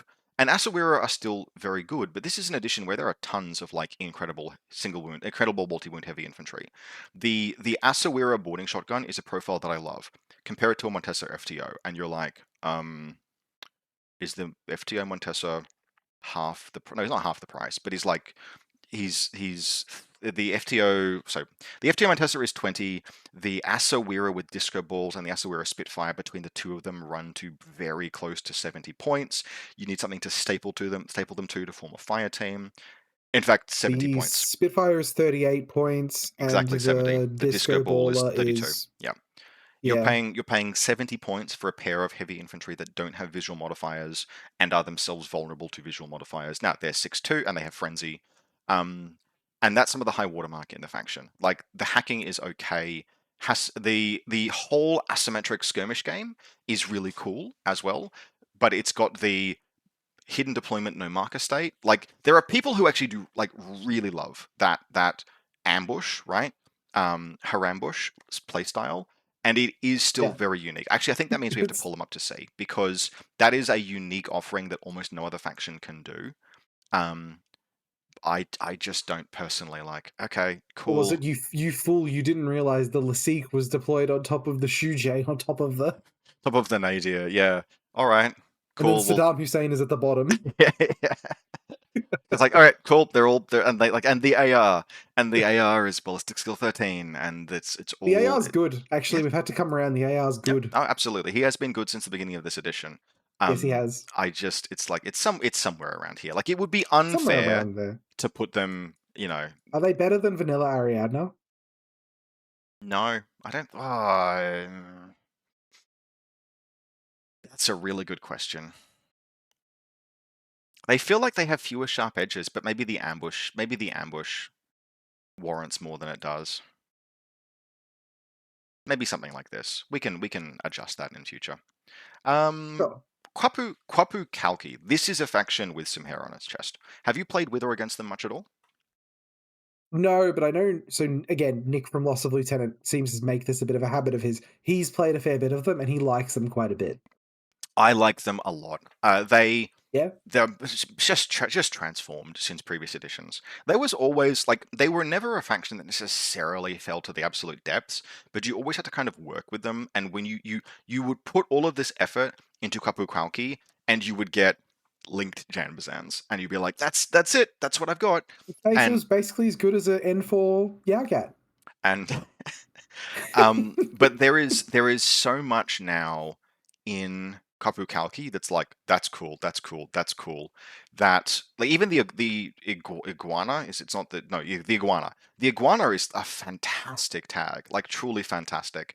You've got access to white noise and smoke grenades. You can do so you can take I advantage of think both. fantastic is a very strong descriptor for the iguana. Have you played with or against an iguana yet? Yeah, it's meaty. Yeah, 4 wounds and a repeater on a tag with ballistic skill 14 and serviceable stats, and the pilot is good. That's It's 7 and armor five wounds. 6. Sorry, five wounds. 5 wounds is there's just literally nothing like it in the game. That Yeah, they just go and go and go. it's a Um, big meat brick. but it's got a repeater, and the faction's hacking is good because Yeah, it's got a it's repeater. fine. Yeah. I think QK are probably better than Varuna, but it is very close. I don't think they escape into A tier, but there are And like it's keyword Link and Azrael now as well, like pretty easily. yep, yep. Because you got the Azrael and the Odalisks The with oh with no the no you can disco. you could already look you because of Havsas you just keyword link anything with anything. Every Oh, link sure. team in QK is a cool thing that you like and another cool thing that you like and a Havsa that counts as one of those two things. Every link team in QK is like that, and so every link Perhaps team was in just doing his. there's just Havsas little Havsas everywhere being like I'm doing my part, and they're not that So expensive. is the link I've heard of that it's an Azrael, the Odalist disco baller, and then just a Hafsa, and that's just like That's an option. You can also do so. Lashmi is a wild card who counts as a Kapukalki or Janissary. The Havsa is as well, so you can put Lashmi and a Havsa in any fire team. I run a like she's a HD plus, isn't she she's as a HD well? plus with a pitcher and cyber mines and mine layer. I have a fire team where I do not love Janbazans, but you have ample smoke in this faction and they have an MSV2.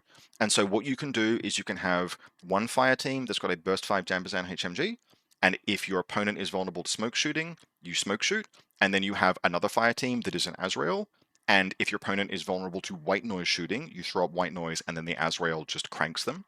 And Mm. you just pick whatever it is you need, which means that there is no like ARO problem that they cannot at least theoretically solve. Although when you get into like visceral territory, it becomes a bit dicey because putting a Vistral on -6 is still 3 chances to roll a crit, and you're Still like, a Vistral. so at that point you're like, you know what? I'm just gonna smoke past.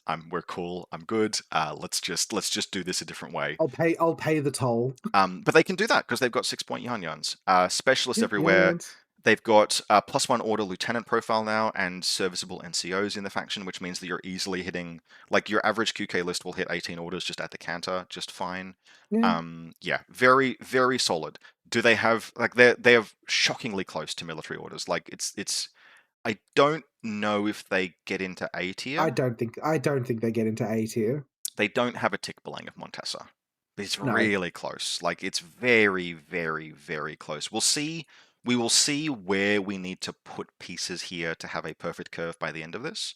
But they're just good. They're just solid. The closest thing they have to an issue, and this is actually probably what does keep them going into A tier, is that your military orders list can have all of that cool stuff and then 2 Trinitarians and a Peacemaker, and there's your defense sorted. Whereas QK is like, the midfield's a bit thin, and you don't want to be using those guns to ARO with if you don't have to. So they probably do fall I back was about into to say, B. it seems like a very squishy DZ to walk into, potentially. You've got a Cybermine mine layer and hacking and good hacking presence and very good coverage.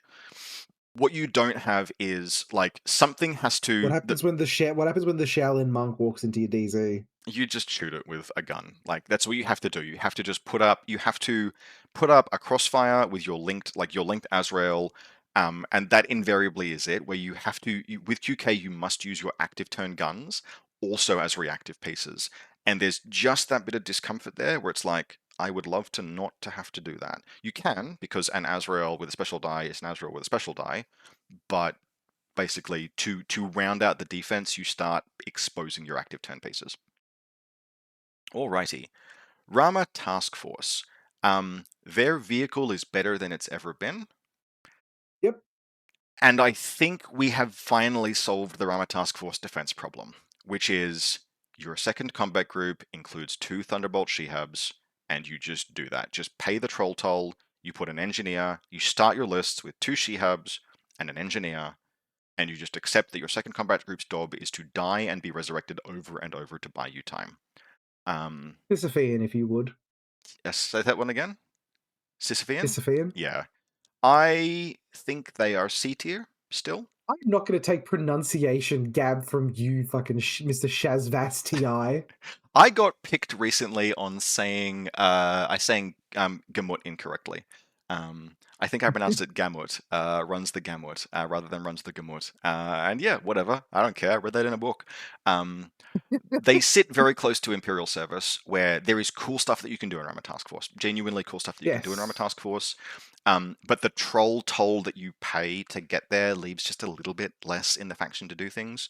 The midfield is better than it's ever been. You can make awesome links, but some of those links, there's a lot of stuff that's like pick between single wound or modifiers. Otherwise, it's Janissaries. Janissaries are sound. The vehicle is... Dinosaurs are extremely sound. their 4/4 move is the only thing that holds 4/4 move and no cube. Yep. That is all that holds Janissaries back, and that's fine. That's totally okay. You can... I need to check this. I don't think you can't link Janissaries with Ghulams. They have to form a fire team with something. And that's a little tricky in this faction because the things that they can fire team with are expensive. It's like, and they're only Haris linkable. So you start doing things like putting like Valeria Gromos in that fire team, which is fine. She'll fill it out. But the totality of the faction, if you are like me and you love the idea of a single Ghulam and a Zayadan as like a fire team, and you go like, ha ha ha ha ha, I can have 3 of those, then Rama Task Force is cool. Or if you like the Quarij core and just like badoing, badoing, badoing, that's very cool as well. Ryan Kirby had a That appeals list. to a very specifical It does. kind Ryan of Kirby person. ran a list at CanCon in January this Yes, he year did. that had a very cool... Not a list. He ran. That was it. That was his list Yeah. for CanCon. He did not have a second list. And I really liked in that one how the additional layer of insulation that he had was that the Quarry's link would like jump out into the midfield, do stuff, and then jump back. Now I can't remember if CanCon was played when they moved 16 inches per order. They move 16 inches per order. Okay, all right. So it's the The air has left those sails a little bit, but he still had a thing where he would have a beast hunter in that link that he would leave behind, and then come back to, and it would rejoin automatically. And that was very like that's a charming little efficiency that adds one more arrow piece to the list. But I think Mm, we've kind of like at this stage we've figured out how you have to just deal with Rama's issues, but you still have to. You still have to pay. Like you have to spend like 60 points on your second combat group to just be the defensive buffer so that your first combat group can do stuff. Totally yeah. fine. Like compared to Imperial Service, which they're sitting next to right now, they are less complicated. They build fairly easily, and you have just enough flex to do some cool things. They've got a cool vehicle in the faction. Nothing wrong with my Garuba Guard. There are some cool different pieces. But yeah, I think they sit about there. Yep. I shouldn't have done all of this talking because you know what? We're just going to quietly move that to here. I Okay. need you to talk about Combined Army. So CB listened to the Americans who kept saying the vanilla combined army was a problem, which is deeply upsetting. So they were affected by the picture range band changes. They'd lost tigers entirely, though I don't think that matters because no one was really taking them.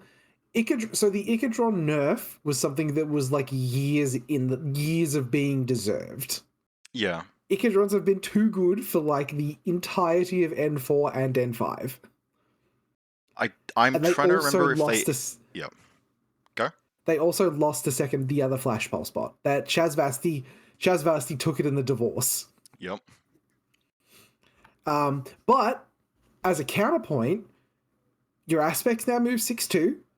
The Carontid got an AP HMG at almost no extra cost. And what did the Anathematic get?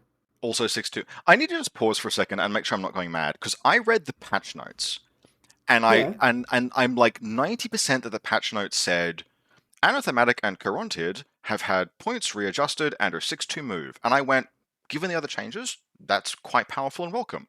Then I opened Army and looked at the Anathematic and the Carontid and went, wait, sorry, you should probably have mentioned the change to an APHMG because that's fucking significant.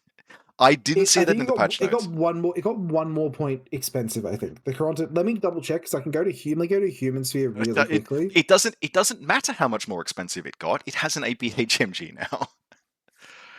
Um, I, I I know I understand that. I still need to check though for my okay. own insanity. I don't think Vanilla Okay. Combined have really been S tier in N5, but I I do. disagree. So Yep. I did just double check it. The HMG was 68 points. Yep. So So for the cost of 2 points, they got 6-2 move and an AP that's HMG. very good. That's very good. And the Lieutenant Hacker got cheaper as Yep. well. I think we argued about this last time, and I'm pretty sure you convinced me to put it in S tier. So that is definitely your prerogative. So you think they were S tier previously this edition? I think at the start of the edition, when Norkius was genuinely like a game warping and broken piece, Oh, okay. I No, fair don't enough. Yes. I don't actually care what other people say where they're like, oh, I played Norkius and it wasn't that good. Like when the Infinity is a game that has such a beautiful, messy, branching decision tree over the course of your turn. If you were, God forbid, an Ariadna player sitting down across from a combined army player, your decision tree became: did I win the lieutenant role? If so, how do I kill Norkius? Did I lose the lieutenant role? If so, how the fuck do I defend against Norkius? Yep. No, no, Who that's moved that's fair. Yeah, I will walk back the at any point this edition because he was part of a genuinely broken. yeah. Like, The genuinely a broken we will piece. talk about how Samaritans are not that because they are missing one extremely important piece of the puzzle. Yes. But yes, the combination he had of immunity armor, Prothean movement, and a marker state, and lieutenant, and willpower 15 lieutenant, and fairly attractively costed, let him just Pac-Man through almost any opposition, kind of without recourse. Okay, so setting aside Norkias, Getting aside that. um, the but that's pretty reasonable. I think the Norkias nerf was absolutely warranted, and Yes. he was fairly judiciously brought down to this is now a good piece. Um, I don't know if Combined Army necessarily warranted nerfs, But Not as much as they got, I think. on the other, like it's weird because they were absolutely very powerful. There is like I would have argued that they were upper middle A, and there's nothing wrong with doing some downward adjustments on an upper middle A faction. It is just one of those ones where it feels like there is perhaps a little bit more attention given to them than they necessarily warranted. But there's plenty of stuff that they What? picked up. So, actually, so here's what it felt like. It felt like whoever the guy was that they got to fucking take Cosmoflot out the back of the shed at the start of N5, I feel like they rung him up and were like, we need you to fix Combined Army. I did a video about this, and I think it was I'm going to regurgitate it because it was a good take. The strength of Combined Army is at its very strongest, and this is still mostly true when you are in the middle of deploying against them and haven't seen what they've got. When you haven't seen their 2 reserve drops, for example, where they've spent a command token and there's piss all on the table and you're waiting for the 2 reserve drops to arrive. When the threat hasn't materialized, trying to defend against everything that they might possibly have is it just requires absolute discipline and a willingness to make some sacrifices. If you don't have a good read, the fact that what could be coming includes incredible, like super powerful tag walks like a man heavy infantry that have very different threats, or a speculo or a rassiat, or etc. Like there are all of these different things that could potentially be arriving as the reserve drop.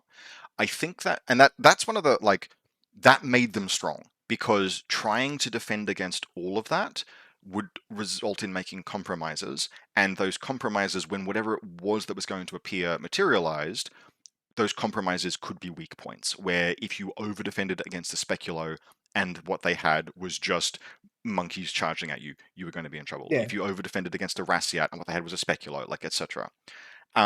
And that is incredibly difficult to balance for, except by doing what they did, which is just cutting another like 6 points out of combined army lists, 6 to 10 points out of combined army lists, and being like, no, fuckers, you cannot have 3 really good things. You can only have. it's about 11 because it's the second R drone and it's a 4-point tax on your 2 Echidrons. Yep, that is a lot. Like more than Yeah, 3% of your total points goes up 3%, but that actually ends up being very significant because 11 points takes a middleweight piece and yanks it down to baseline, or an elite piece and yanks it down to middleweight. With all of that said, the aspects are excellent. Victor Messer is actually a really yes. cool addition to the faction. Victor Um, Messer is so cool. the The Rhodox. Yep, Rodok as duo linkable. That's cool. Um, Duo or Haris, should you so wish. yep, finding the points. They are a faction that is now challenging to find the points for everything, but you can build out a list. Um, you can build out a list that will make some compromises, but will have powerful things in it. Honestly, what is the biggest, like, I didn't expect this to be a pain point for me, is the Nexus operative change, where Mm-hmm. Nexus are now like just a You want to fucking take one. mess. But if you want a lieutenant that is not a 14-point Morat Vanguard infantry, your options are pay 1 billion points and dedicate your entire list to it, or take Sheshkin, or take a Nexus, or a Legate, I Yep. think is a janky Legate profile. And Yes, you like, can take a Legate. holy shit, Nexus. I didn't realize how much I would miss, like the A mentor. relatively baseline. I don't give a shit about mentors, but like the relatively baseline Nexus profiles, even the old Nexus hacker lieutenant who was 24 points, I think, was like, "Can I have him back? Can I have the 16-point Nexus back? I'm just gonna. He's an NCO. He's 16 points. I can duo him with an Overdron and let the Overdron spend the NCO order, like to move around." The Nexus, not clobbering the Nexus, like a relative died, he inherited $1 million, and he spent it all on trash. And now it's like we have to support this idiot. Is He's like partway through spending it on hookers and blow. Oh, so yeah, like he rocks up to a party and it's like just yeah, completely fucking gouch. Like what are you doing? Yeah, yep, it yep. it is just like an absolute like hodgepodge of things. What do you mean? What do you mean you don't want your NCO engineer or your NCO hacker? You don't want them to be ballistic skill 13 mimetism with a multi rifle or I'm piercing submachine gun? Is you don't want that? That's not. Why don't you want that? Why don't you want your hacker? Why don't you want your hacker to be a mediocre medium range gunfighter? Oh dear. Setting it anyway. Anyway, all of that said, we have to give like as much as Combined Army have been kind of like taken apart and reassembled, we have to give them a ranking, and I think they are still very good. I just They're in don't know B tier where exactly. somewhere. Say again. They're in B tier somewhere. Do they fall into B tier? Do we Well, get yelled at and put them like if they're B tier, they're very top of B tier. I think that they're the top of B tier almost unquestionably. It because it basically comes down to right, Bit and Kiss. Because I'll do the same thing I did with Bit and Kiss all through N4. Like that doesn't. I'm not afraid of a pitcher landing on 45% odds. That doesn't scare me. It scares some people. It doesn't scare me. Yep. Like you've lost the Dartok. Well, sorry, you lost the FTO Dartok, so you're spending 5 more points if you want a Dartok now, which you're not going to do. I miss Pandora a Uh, lot. She was really cool. you've got Cyberplug now with Doctor Worm, Yep. should you so wish. Yep. The Rodolph. I Hmm? think the Sartroids are a vanity pick, but they're an exceptionally cool vanity pick. They are a very cool vanity pick. Um, I don't like Legates. I know some people like Legates. No, I, no, I, I agree. I don't no, like them. absolutely not. I know Ryan Kirby froths a Cascuda. That's fair. Yep, that's a the piece av- people are absolutely allowed to like. the Avatar is playable again because it Yeah, got Tackaware back. yeah. I look. I'll just say this one. I am never happier than when the Avatar is just unplayably fucking bad. I'm. Yes, It's just good for the game when he is an unashamed vanity piece. He might still be, to be perfectly honest, but like, don't he is an encourage unashamed people. vanity piece still. Don't encourage people. Don't encourage people to play an avatar. No one fucking needs that I shit. It's such a weight on the game. It's funny though. Look, I think they're like either they're top of B or like bottom of A. Like I think your Corrupted Anathematic list is still mostly playable, right? Yeah, but the window of things that are playable in combined, it's part of it is the lieutenant issue where Yeah. Where you've got what did you say the mean cost of a lieutenant in combined army was like almost 50 60 points it's 60 something points. Now it's kind of a meaningless number, but because of the the avatar? well, even if you disregard him, like for most factions, you have lieutenant choices that are like 9 or 10 points, and then maybe 20 points, and then maybe 30 points. And maybe there's like some luxury pick. And in combined army, a cheap lieutenant is like, maybe I'll play Sheshkin at 50. And so much, like you put your lieutenant into a list in combined army, and so much is just immediately gone. You have so many options just snap shut.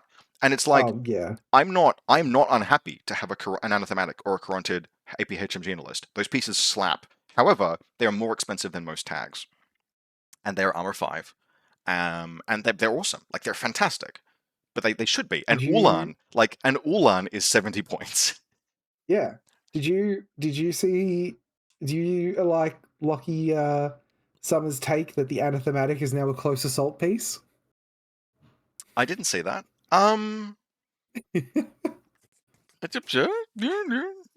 mean, it kind of 6-2, especially for the anathematic, makes a difference. 6-2 on that The piece. move hacks are very scary on her now. And the plasma is a weapon that benefits from being able to just gap close that little bit further. And so Yeah. those pieces are incredibly good, like incredibly good. But then immediately it's like, okay, well, I wanted to experiment with Sartroids, and I wanted to try them out, and I wanted to put Victor Messer into a list. And like, okay, cool. Well, that's it. Once you've done that, the rest of your list is like 14-point more at dudes and order fillers. And so Yeah. there's no like the faction is I'm unironically writing lists with that more at lieutenant just so I've got some air to do other things. And that's Yeah. kind of fucking They ridiculous. really want that second flash pulse. Like really want that second flash pulse Yep. back. And the top of B, bottom of A maybe. Like there's still absolute strength there. Like B Yeah, tier is it looks like middle of the road, but top of B tier is a really good faction. Um, absolutely. so yeah, I really want the Nexus like a 16 point Nexus, Nexus Lieutenant. Lieutenant, and just so that there is a lieutenant that does something, because it's combined army, right? Like everything's a bit more Yeah. expensive. In any other faction, when you go, oh, I'm taking a line troop as my LT, and the fact that in Morats there's a 4 to 5 point, so in combined army, there's a 4 to 5 point premium on that. It's 4 to 5 points fewer points than you have in a list, and you used to be able to get away with shit like that, where it was like Krakats and Datarazi, and then Tega creatures at the bottom end, because the bottom end was so cheap in combined army, and the top end was so good. And now the top end is like still very, very good, but if you want to not, like you're locked into that, or you really start to feel this is 2 points more expensive, this is 5 points more expensive. Like your line troop lieutenant costs 14 points in one SWC.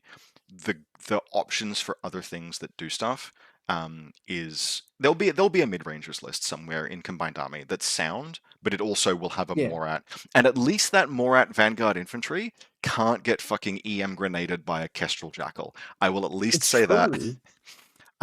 Yeah, we'll see. If they're B tier, they're absolute top of B tier. Yeah, But like let's. are you more afraid sitting across the table from like MO hacking or combined army hacking? It is still combined army hacking, but only if my opponent has told me they have a willpower 16 lieutenant.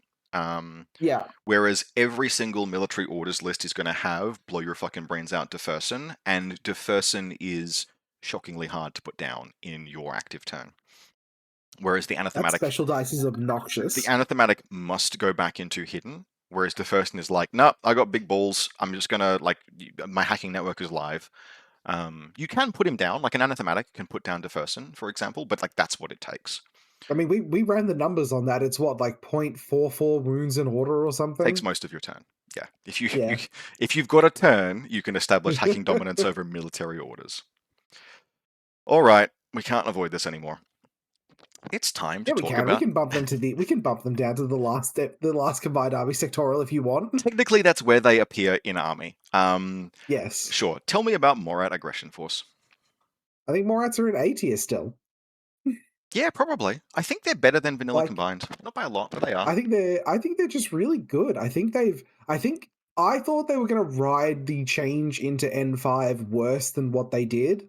They just sort of like completely changed their identity and it didn't take much. They went from running cores to running duos.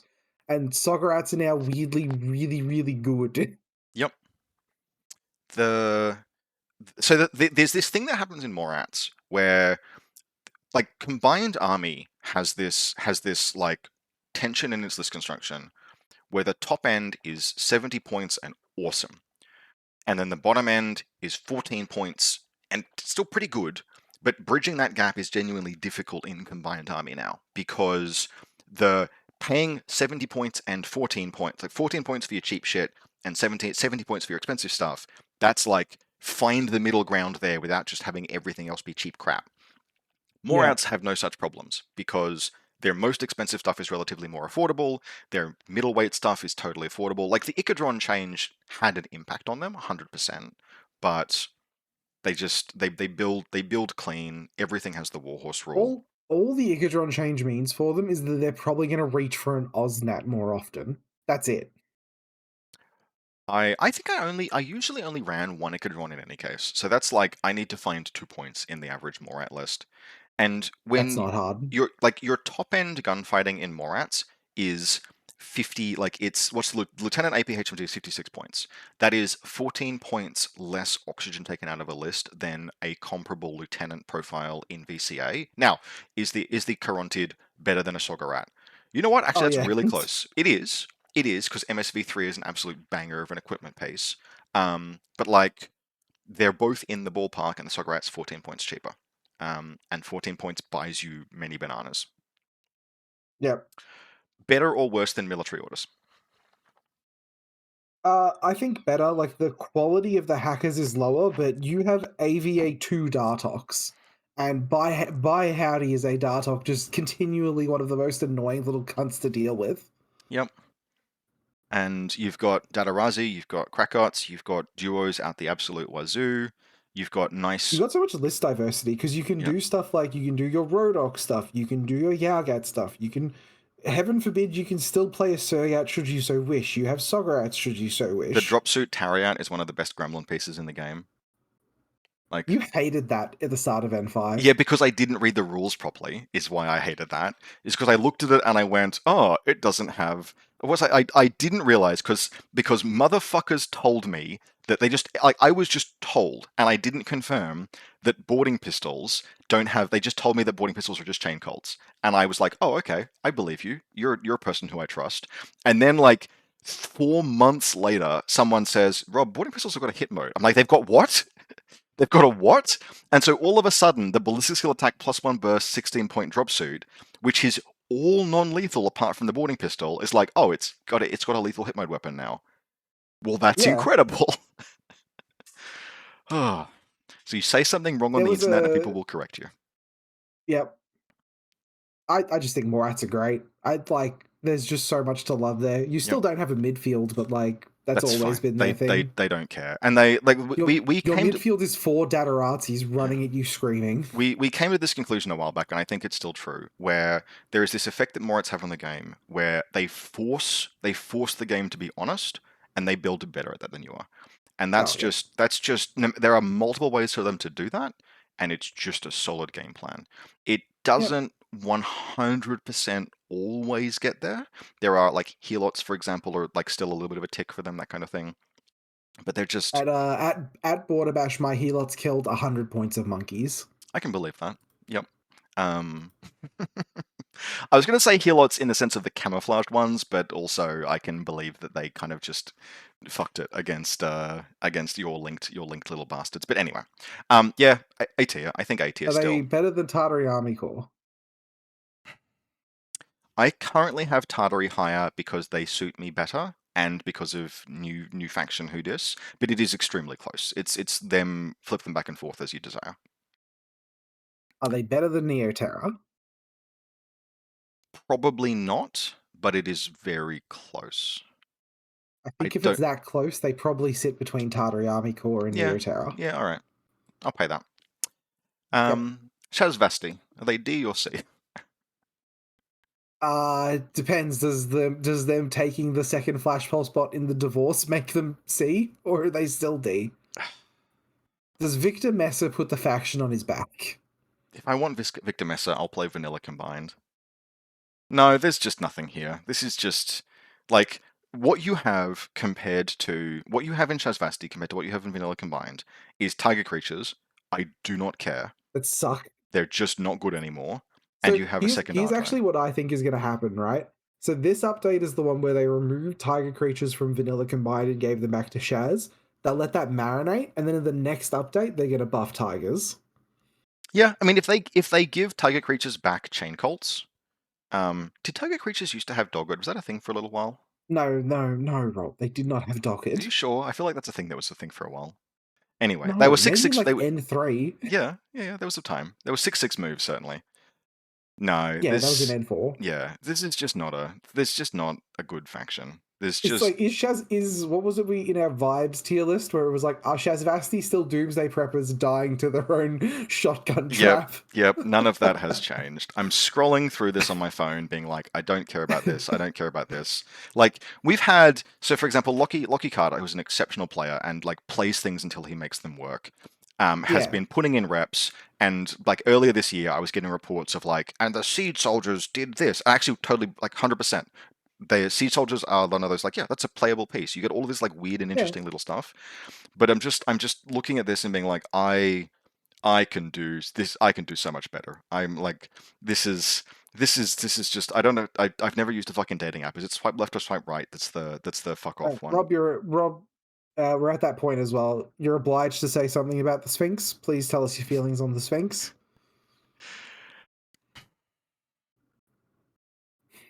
Come on, Um, Rob. can we do that when we get to Onyx? Sure, if you Because want to do it's that when we get to because it's Onyx. it's it's the best gunfighter in Onyx, and that's a sad state of affairs. It's fine. The Sphinx is a predator piece. It has always been a predator Yeah, we'll piece. we'll, It we'll we'll plays talk about it well. in It Onyx, I plays guess. well in Shazvasti. Um, Are they at the top of D tier? they feel pretty French Or to me. They feel somewhere. Like I they think have two wound pieces. Like you have a no. Guilo, To, you have I, a Guilo, and a Sphinx. Yeah, and you've got Vistrals and Anacondas in. Like, if I had to choose between a Gwylo and a Sphinx and a Vistral and an Anaconda, God help me, I think I pick Vistrals and Anacondas. I think they're below French. That's because you're a horrible little goblin man. Yep, no, we're putting them there. All right, Onyx Contact Force. Do you have a read on these guys? Oh, I want them to be good so bad because Umbra Samaritans are better than Norkius again, and that's just like nature is healing. Mm-hmm. Yep. But they still have no vision control at all. They have white Absolutely. noise. Yep, absolutely none. They have the worst visibility control of any faction in the game. Possibly, like, no, even I'm taking a Guardia de Assalto, so I have Eclipse on 11s in Acontecimento. Yeah. Um, Like, Samaritans at AVA 3. I don't know if you just take two Samaritans and you're like, all right, let's go. But, like, I just don't know. Like, I Samar want them to be good even so bad. even even the Samaritan Hacker, which is now a Yeah. hacking device, killer hacking device, and therefore has a marker state and has a And a plasma plasma rifle. rifle. Which means that And a pulsar. it will go into Cybermask, it will run at you, and if you dare declare discover, you are eating a face full of plasma for your efforts. As good as that is, these guys got fucking bodied by the changes to Vanilla Combined Army. Like the Nexus change, there wasn't any fat in Onyx Contact Force for them to shed to get through this dark winter, and Icadrons and the Nexus Operative have just left them like list building. Almost every faction that I thought we were going to have an interesting and robust discussion about, I went and I built lists with Yeah. to be like, okay, is this difficult? Like, I have spent some time mucking around writing, like, I'd write a next wave list and I'd hate it and I'd delete it. I'd write a next wave list and I'd hate it and I'd delete it. And I'd go and build a military orders list and be like, that Guys, was easy. what kind of next wave list are you building? I love every next wave list I build because in my head Um, I just hear Dinosaur King, it's your destiny, yeah. I just hear the Jurassic Park theme on kazoo playing over and over. Yeah, it's just so good. But Onyx Onyx are hard to list build for because like there's no gunfighting in the faction. If your opponent is an MSV faction, then the Overdron might bail you out, but he is Blizzard Skill 13. There is like there used to be a world where you'd put marksmanship on a Unidron, and that would maybe do it. That was good enough. Because they would hit 3 dice on 17s with plasma. Those days are long past, and nothing has filled the void, and they have fewer points than ever to spend. They are a faction that is like absolutely gagging for anything resembling a big gun and visibility control, and the best gunfighter in the faction is the Sphinx. And the Sphinx is not a gunfighter, it's a predator that tries to pick off weak elements. Why don't one of the the vector void or base operators have disco ballers? Like, There are so many pieces in Onyx that could be like, yeah, just slap disco on that. Or like just upgun certain things. Like you could very mm, easily just be like, there's a Unidron Plasma Sniper with +1 special die now. He costs points. There you go. It's Onyx only. Slap this bitch in your lists. guys, I figured out how to fix Kodali. We just give her disco ballers. Give her Kodali +1 is special die native disco ballers. Kodali is one of 2 profiles in the game prior to this update that you could have slapped an entire extra wound onto, and she would still have maybe been a little bit of an issue. The other is Drakios, who got a wound slapped onto him, and he's still like, I guess. And she did not get an extra wound. She ain't it. There's so much stuff in Onyx that's like, that's cool. Can't afford that, Are they with like? I think they're better than Cosmo. yeah. They go here because Samaritans are really cool, and you can Samaritans like are so cool. the fact that you can blow a game out with a Samaritan doing Norkias things is still like, okay, yep, cool. You do not fall into D tier, but Yeah, they don't have immunity arm, which is the only difference between them and Norkius, yeah, which is a huge it difference. is colossal. But they're We've they're had that. also like Yeah. 4 points cheaper. The points difference is hilarious. That's worth just actually quickly addressing because it's one of the things we mentioned that we would talk about. Where part of why Norkias was filth was that he could mark a state to gap close, and then he could just run into melee with something and eat almost any ARO in the game and not care because he would recover those wounds. Because a Panzerfaust, a missile launcher, a flamethrower, a rocket launcher, a flamen spear, like nothing threatened to drop him all the way to dead through any wounds he would regain from protheaninging, because he would only ever take one, maybe two wounds, and he'd get those back, gobbling those up, sucking Yeah. some poor dude's vitae out. The Yeah. fact that a Look, Samaritan, yep, yeah, go ahead. the fact that a Samaritan must respect all of those flamethrowers, explosive rounds, etc., Yep. is what keeps them from crossing over into the beginning of N5 Norkias is fucked level. They're still excellent. Yes. Just to anyone who's going to like pop out of the woodwork and be like, I played Norkius and he was bad. Norkius wasn't bad. It was a skill issue. I mean, you could go second with Norkius and not have him linked to an Overdron, or have him linked to an Overdron so that you had the Tinbot and get pitched on and killed anyway. And then you would have the entire rest of your army, because it was combined army and it was full of veterans, etc. To make, like, you could still make that work. And you could. There were factions that could 100% build the defensive mix that would work against Norkias. It's just that many factions could not. You had to have layered hacking with like template AROs that would force this doesn't kill him, it just stops him, right? You had to have zappers or equivalent inside zone of control of repeaters with hackers that were safe, hackers that were under marker state until they would reveal. Like, unironically, Invincibles, for example, could defend against Norkias because he would hit Yeah, their big time. lines. He would hit their lines and he would eat something, but on the way there, he would need to walk through a repeater area and line of sight of a Gudan. And that could stop him. But the other reason he was fucked as well is because he could be holding the fucking switch on. That could stop him So you need to do it the twice. second time. Yeah. Yeah. Yeah, you need to stop him twice. Yep. God, I do not miss that. I do not miss that at all. I don't miss that at all. Again, All right, something we that the talk about the Samaritan. dinosaur faction now?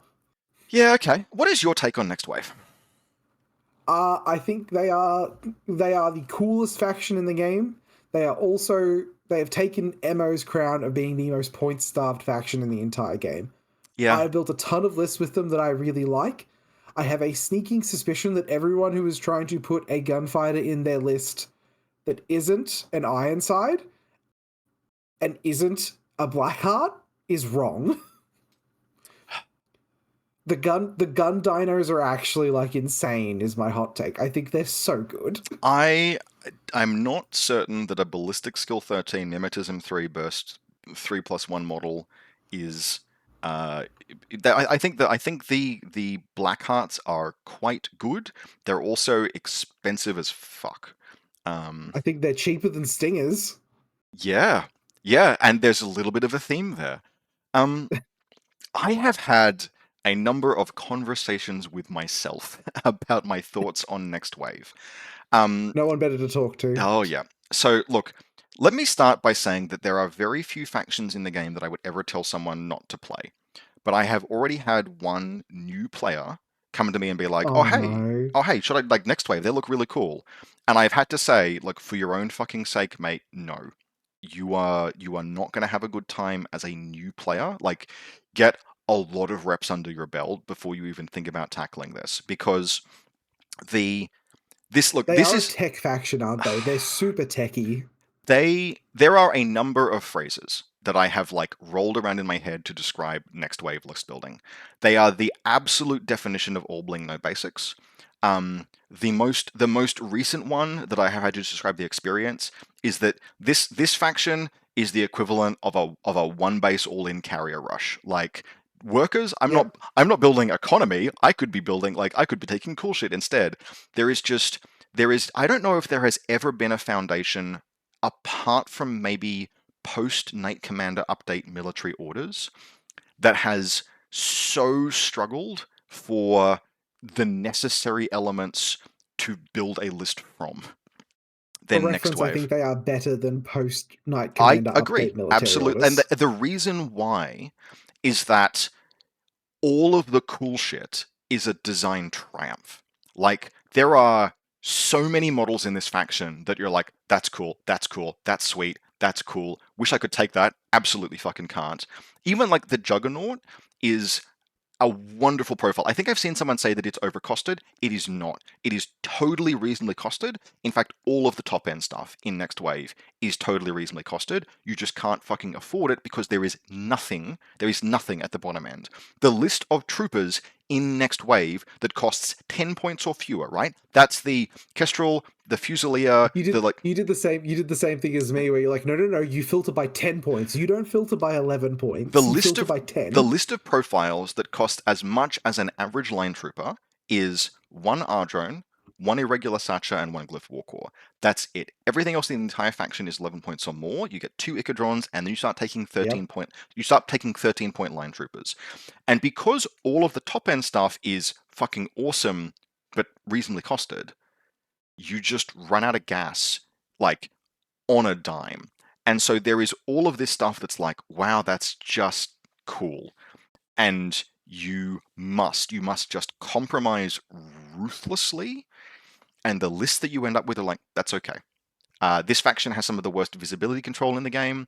This faction actually has like bad hacking because it just ends up on the cutting room floor. That's another thing about this faction is that they gave them the unplayable bit and kiss profile. I actually hate that. Yes. I hate that because mostly because it made a I'd liar rather out she of me. just wasn't in the faction. I'd rather she was something She else. may as well not be. Yeah. I hate that because it made a liar of me. Because I looked at this and I went, like, I looked at the release profiles and I went, this is a faction that is going to just desperately look for orders that are cheap. Okay, whatever. But you will be able to get some hacking into the faction because of Bit and Kiss and because of Pandora. I can't fucking afford Pandora in any of these lists post Icadron change, and the 25-point Bit and Kiss profile is just unplayable. It's just not worthwhile. It is made up for slightly by the Gearhead FTO Yeah, hacker, I was literally about to say, but the gearhead. who is not a killer hacker. So No. you just don't have Trinity. You can do some basic defensive hacking with this faction, but because Bit and Kiss are trash, like just to explain why, by the way, it's like, well, why is the 25-point profile and the 24 profile so different? It is because you cannot fire off pitches in this edition without weight of dice to get you a reasonable hit chance. Every pitcher that Yeah. is good in N5 either has burst or special die or both. And the Bit and Kiss profile where Kiss has a +1 burst pitcher means that although you blow your load really fast, you get 3 dice worth. It's a +1 burst pitcher. You get 3 dice worth of pitcher shots. You mean no, no? It's the one where they both have pitches. He only has this +1 burst in Onyx. That's what so I was looking at that. Disregard. Yeah. Yeah. But like you get two. I thought it was, no, that was weird. You get 2 pitcher shots, and then you can fire Yep. again before you need to reload. And that means that you can actually land those pitches at 16 inches, sometimes at 24. You can long bomb it if you absolutely have to. You get network projection, and the model is a killer hacker with Oblivion. Because they're a killer hacker with Oblivion, they can also mark a state. Because the other way that they can network project is by laying. They've got deployable repeaters, and God knows I've absolutely had games where they've moved forward and they've just put those things down manually because they can enter a marker state. The 25-point Bit and Kiss profile cannot do that because they have a hacking device with Trinity, so they can't mark a state. And Kiss does not have a repeater, which means that you've got Bit firing off single dice ballistic skill 11. Don't waste your time. Like, if you want to toilet bowl an entire turn, try and land unlinked, no modifiers, ballistic skill 11 pitches. And so she may as well just not fucking exist in the faction, which means that you're basically sitting there with the Gearhead. And Gearheads are really good. Many things in Onyx, in Next Wave. And I said this, they are a faction where a huge number of these profiles are just like a triumph of design. They're awesome. They're wonderfully dialed in. They have strength. They have Like the weaknesses. dinosaurs. All of the dinosaurs are worth their points and cool. I love the Sartroids. I love the Blackhearts. I like the Steeljaws. I will if I'm given the opportunity use all of them. But like, God help you. Contrabandoleros are a little expensive, but they're cool. Again, you can't fit. I have seen next wave lists that are running a T drone. They're running a guided missile package, not because they have serious intent to use it, but because the T drone is one of the cheapest orders you have access to in the faction. If you're not just True. Yeah. spamming harbingers. Um, And I so, think next wave players are also just going to need to learn to eat their vegetables and play like the Ironside duo with the disco baller. People are yeah, going to be like, but you don't need it. It's like, no, you do. You need the vision control. I'm yeah. sorry. Like, At as the much as you don't moment, want it, you're going to have to take it. At the moment, I am running an Ironside heavy machine gun, usually unlinked, sometimes with just like a dinosaur stapled to him that he'll fling off into the wilderness. Um, Yeah. and just because like I've got some smoke on, oh God, Patroclus. Talk about He's good smoke. +1 yeah, burst yeah, smoke. he is. Like, He's also a non-shock immune, no wound in cap heavy infantry. Like, just make him a yeah, medium infantry. He's otherwise fine. yeah. He's basically Perseus. Yep, yep. Yeah, except that Perseus isn't hackable. Yeah, Perseus isn't hackable. Like, why the yeah? Patroclus You do is need to be a combat instinct hacker though to catch Patroclus. yep, you do. Um, like he's in my lists, and like Achilles is extremely He pushed. is.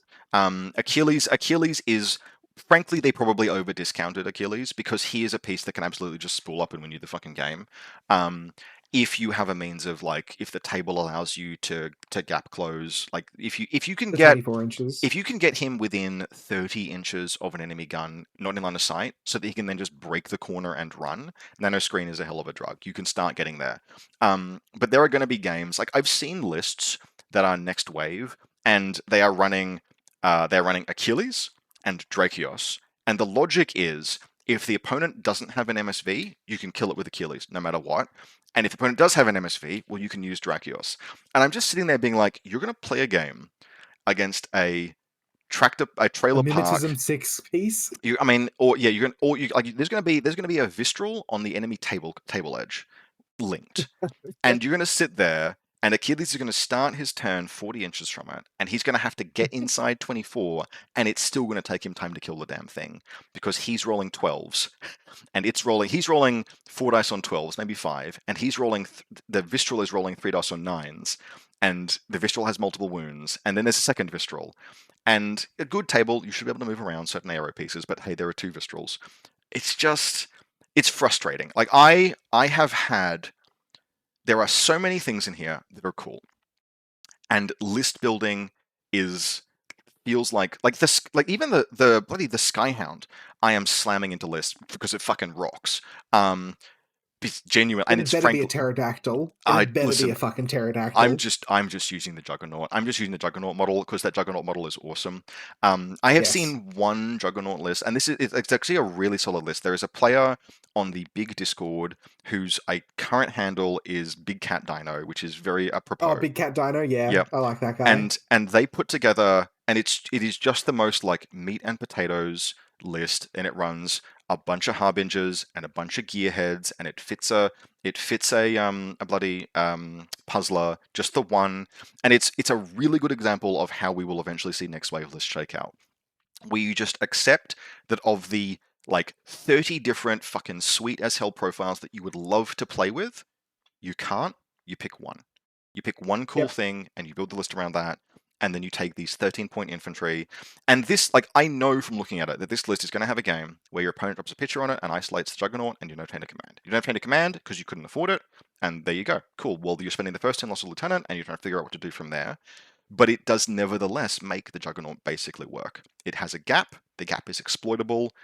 It's even got some hacking in it. It's got the good old fashioned. It's got 2 different hackers. You could fit chain of command in this list if you're willing to have the Harbinger hacker mine layer, which is genuinely a solid profile.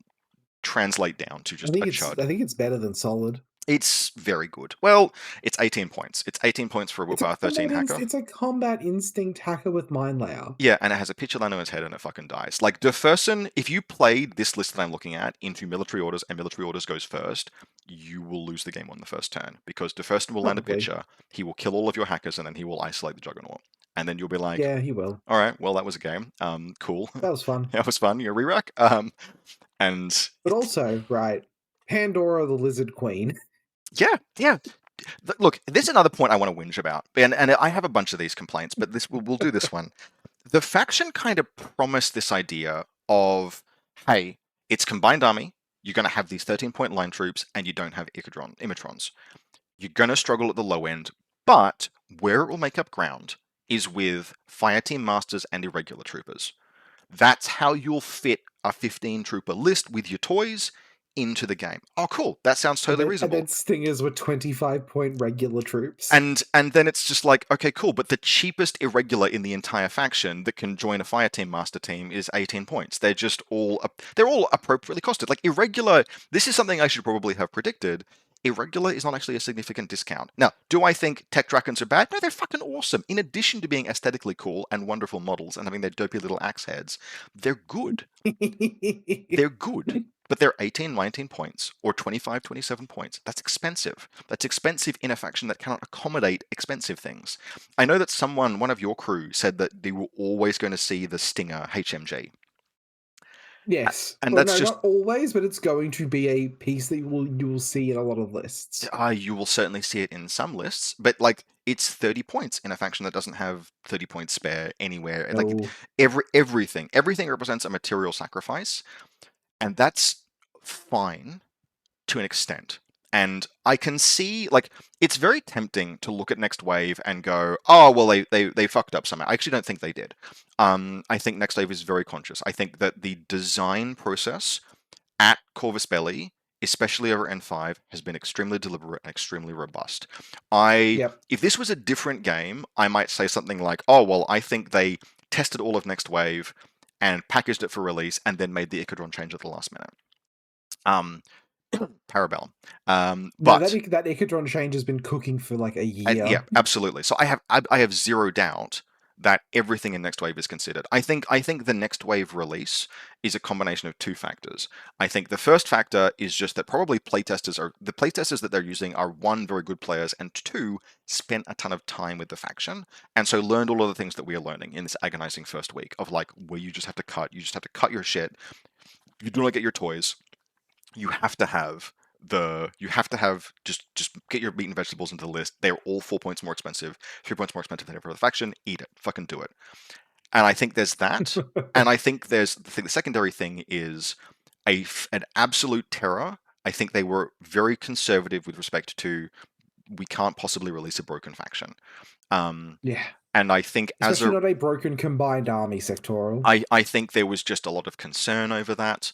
And so the product that you have is it's all there. There is nothing I would change about any of the top end pieces. I might give Achilles, make him fucking 5 points more expensive, whatever. I think that would not be unreasonable. He was very heavily Which discounted. Achilles do you think is better, by the way, plasma rifle or the Spitfire? Because I like the plasma. I think the plasma rifle is better in a vacuum. I don't know if you can take it in Next Wave particularly often, but you might be able to. Yeah, because of the points cost. Range bands, I think, because Yeah. it's so hard to take visibility control in this faction. But I guess if you've got Patroclus, Yeah. you can throw some smoke for him. They're both very You good can at make the plasma butt buddy assault. duo. Yep, the plasma, the best friend, the fire team roommates. Yeah, fire team roommates. Fire team, they Yep. were roommates. So like the faction is in this state where it has been released, and they've been a bit too conservative. They've been a bit too conservative, and it's very easy to see why. Like you said, there must have been this impression that they cannot release a busted combined army sectoral. So they've created genuinely a fucking masterpiece of incredibly cool shit. There is so much creative, thoughtful, like all the top end of this faction. Again, Achilles may be slightly too cheap. Everything else, masterpiece of design. And then they have just bolted restraining bolt after restraining bolt onto the faction out of concern that it would be overbaked. You can You see know, where they carve things away. There was definitely a version of this sectoral list that either had AVA-1 Imitrons as well or a second Flash Pulse bot. Like, I guarantee you that existed at some at some point stage. during testing, yeah. Because I have spent so much time thinking about this over the last couple of days, I'm gonna do something I would rarely do in this, and this is my like short wish list of shit to take Next Wave to like not necessarily probably would elevate it into A tier and would make it one of my favorite factions in the game, and so probably cannot have these things. But if I had a wish list, it would be new profile for both Rain Dancers and Harbingers, like 14 or 15, probably a 15-point Harbinger, just chuck some shit onto it that's got a disco ball and like a 19-point rain dancer that's got a disco ball, because they desperately are gagging for that to unlock list archetypes. There are entire list Yeah. archetypes that you could run that are not necessarily overpowered, but which can't exist right now because the faction does not have visibility control outside of hugely gated options.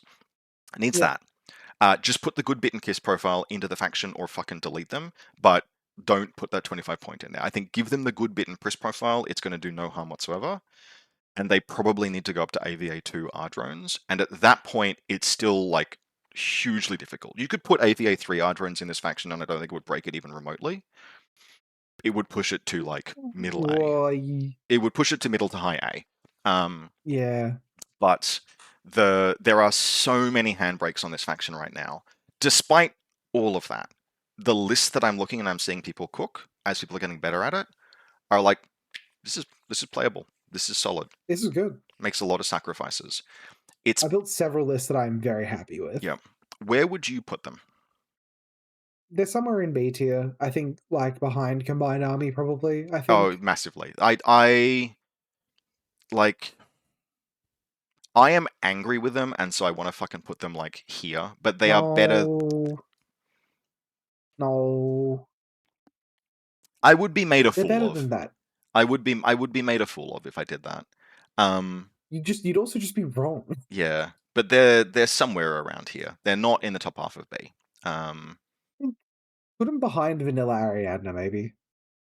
Or behind a Contest. If a Contest Cemento is like the midpoint of B, or they're either behind a Contest Cemento or they are the new midpoint of B. No, because there's too many. Like, it's very easy to look at these lists and go, "Oh yeah, that'll do it," and then like just you don't have visibility control, you don't have gunfighting, you don't have hacking.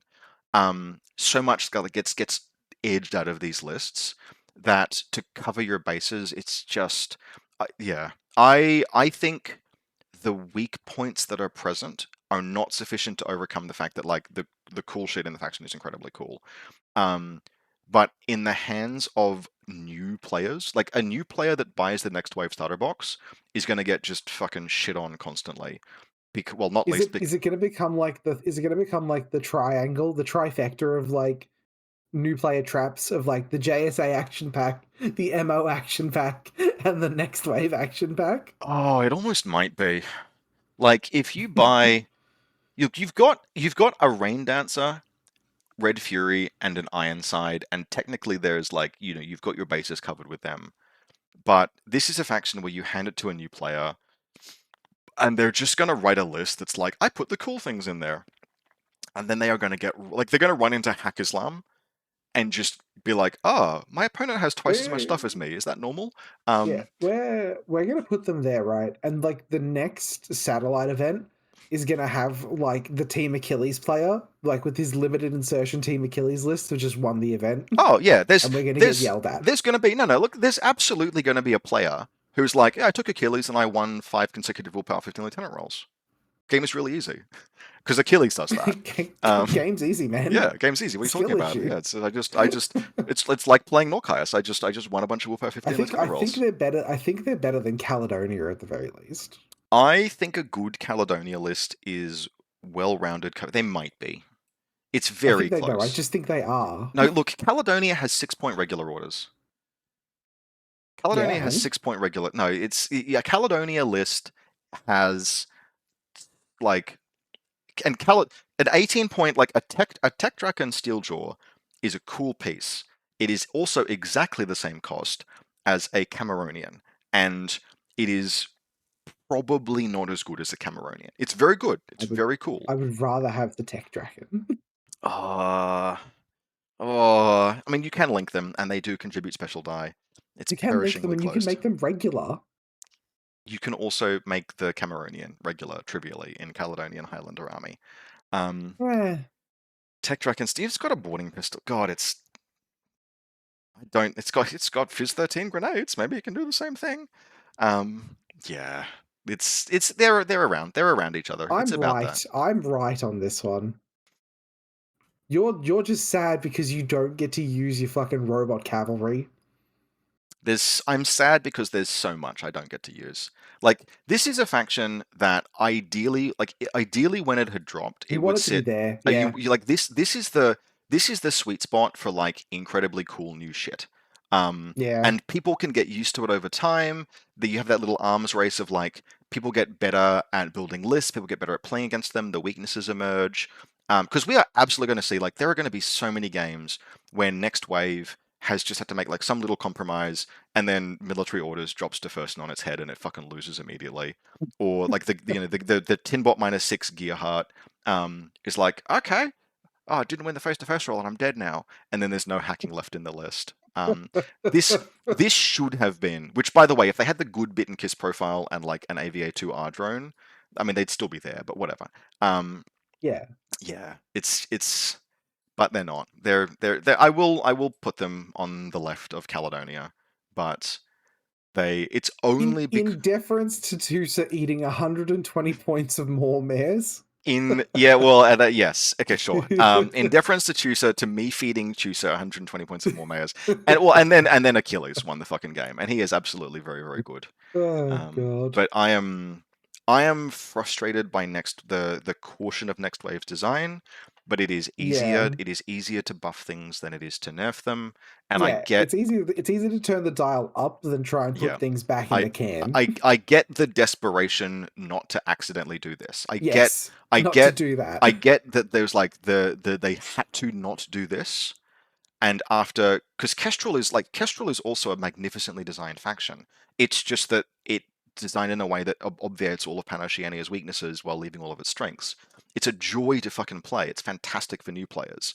And I get that they had to not do this, but they did this instead, and it's like, okay, all right, well, whatever, I guess. Anyway, that is the long winter of my deep Yeah, frustration. And it's a you've had frustration born from a desperate desire to play a million fucking dinosaurs and being told I'm not allowed to. Um, it's remember normal when you thought you children. were going to get like an Ichabod with a disco baller? I never thought that, but it's the factional equivalent of like normally children we would never visit the fireworks factory, and of course today will be no exception. It's just that experience over and fucking over until you have finally added enough harbingers to reach 14 or Yeah. 15 troops. All right, So vanilla in nomads. so in Oh yeah. deference, everyone, a moment of silence for the Nomad players who must now contend with the fact that PanOceania are better hackers than them. Uh, yep. Just just imagine like the last post is playing over this, like Yep. That's a yeah. Last post played on kazoo. yeah, it's just that last post played on a kazoo as Oh, the interventor is lowered into the ground. I mean, the Interventor Killer Hacker is like Interventors are outstanding profiles. They're very useful.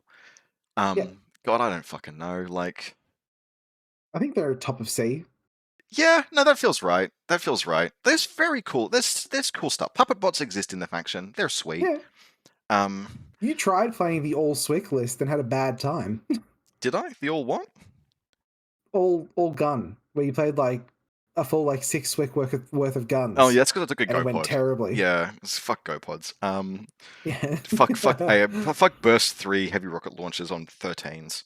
Um, GoPods are yeah. Let's talk about a totally fine vehicle Yeah, that you totally fine. yeah that has to go into a faction that otherwise includes a tag and The red eye is now slightly better than the GoPod, and not by much. yeah and the red eye is comfortably we didn't even mention this in the panel section, but I do like how the red eye is now comfortably the fifth best vehicle in the game. Would you like to like list off all the vehicles that you think are better than the red eye? All right, in no particular order. Obviously, we must mention the Garuda Tankbot as an honorable mention. Absolutely better than the Red Eye. Yeah. The Skyhound, the Hatham, the Zabek, the Firebat are all. Those ones are all at least better than the Red Eye. And I feel like I've missed something. The GoPod is about equal. The Yuching emitter one is still worse. Have I missed? Please don't mention that fucking flyer to me. It's I had like Ivory. I had Ivory tell me that it was going to be like a niche pick because it has pitches. is it ballistic skill 15 or +1 special die? Did I miss that? It's Is that a ballistic thing? skill 13 with a special die. Oh yeah. Well, look. Actually, you know what? You know what? A +1 special die.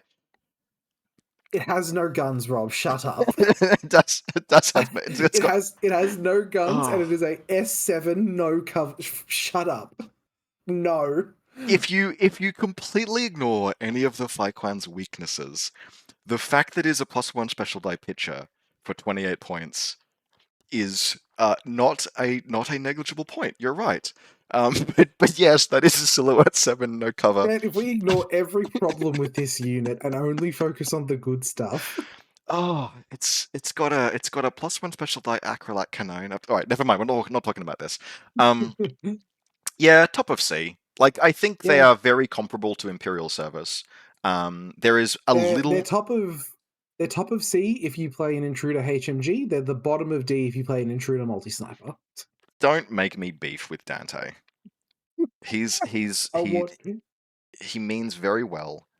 It's not his fault that he used the same brain that he uses to figure out time zone math to figure out that intruders are better as. Oh dear, it's okay. He's wonderful. He's wonderful, and he puts a ton of content. He thinks very deeply about the game and is super valuable as a content creator. He's very good people. I will not have you lure me into beef with another content creator. Rob, But the the intruder fucking multi intruder sniper sniper. video. No, I'm not. I am not doing this. There are absolute use cases for an intruder sniper. I would personally recommend the intruder HMG, just in terms of unless you were very specific, unless you're very clear about how you want to use something, or you only play against Bakunin a lot.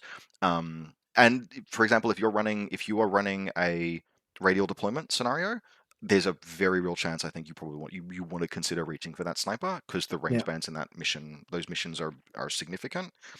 Anyway, we're talking about Nomads, which is a faction with a couple of good tags and puppet bots and Masai Morans. Oh no, look, all of these things. Yeah, all of these No, things are good. Masai Moran, singular. They Singular. have Yep, one. they have one. I actually think that's fine, but yeah, Top of C like is fine for top of them. C is fine. It's oh how the mighty have fallen, but they're a very sound. Like there are all of these things in this faction that you kind of get suckered into thinking, like the bloody Kulak payback unit duo. You get suckered Oh into thinking god. is good, and then it's like nope, it's a burst 2+1 ballistic skill 13 heavy rocket launcher. That ain't gonna do it, chief. One wound as well, isn't it? It's huge. Yeah, extremely Yeah. one wound. The Triggerman is better than it's ever been, but if we're going to talk about that, we can talk about that in Tunguska. We'll Yeah, talk about that in Tunguska where it's a wild top of card. C, top of C.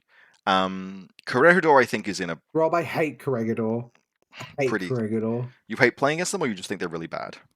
I just think Corregidor are awful. I think they belong in D tier, even though they're probably not actually D tier bad.